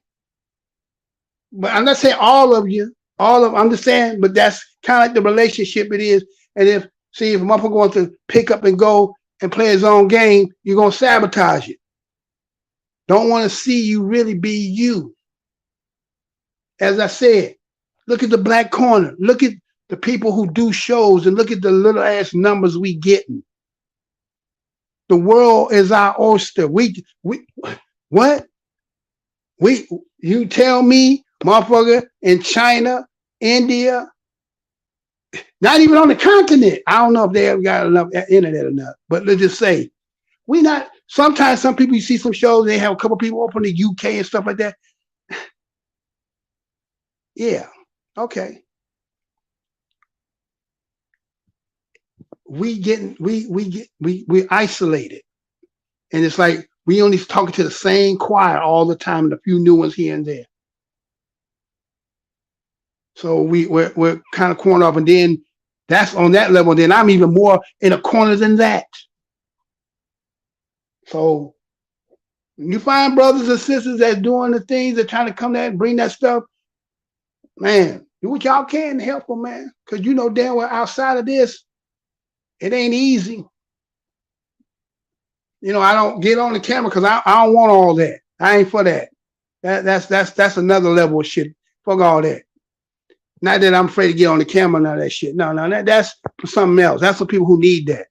So I grew up and, you know, had notoriety, popularity. I understand how that shit works. That don't fascinate me. So I'd rather just do this about what I'm talking about. Either you see it for what it is or you don't. It's okay. It's cool. Somebody saw on top of the damn thumbnail and all that.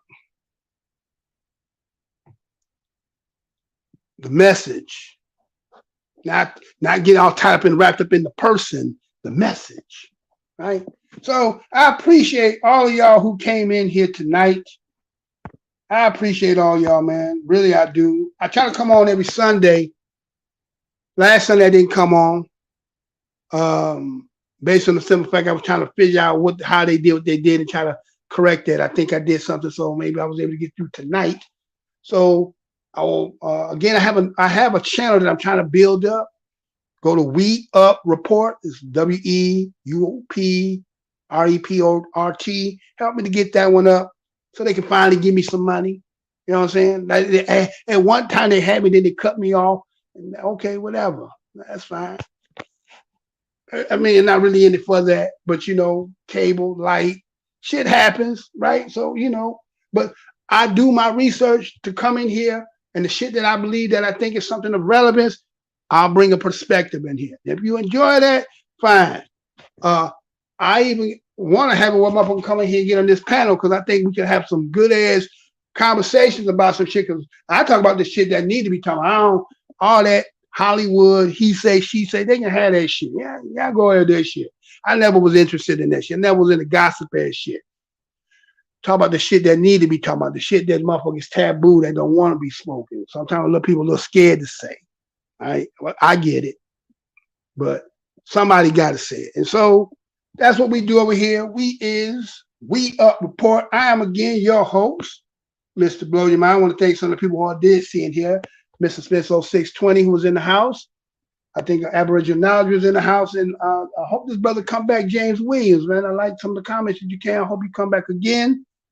And to those of you who sitting and still watching, again, we're not anti. We just tell it like it is. Got any questions or anything, you can pose them. We'll answer them. If you actually want to come in here, I'll give you the floor of that too. We don't block. We don't do none of that shit. And we can agree to agree, disagree to disagree. But again, we is the most hated show in the black corner of YouTube. Until my next show, y'all. Because the game is rigged. Just remember that. The game is rigged. It's rigged. You don't vote. So quit saying black people picked the motherfucker, because he didn't. We didn't. If that was the case, Donald Trump would have been talking about the motherfuckers cheated. You seen videos. But y'all still ignore that because some people, whole shit is they won't talk about other folks, but they ain't got no problem talking about us. I don't have a lot of respect for people like that. You're gonna call it straight. Yeah, it's time we fucking up.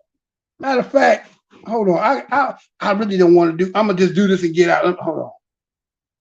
I appreciate you too, bro. I always, let me hold on, man. Let me before I get out of here.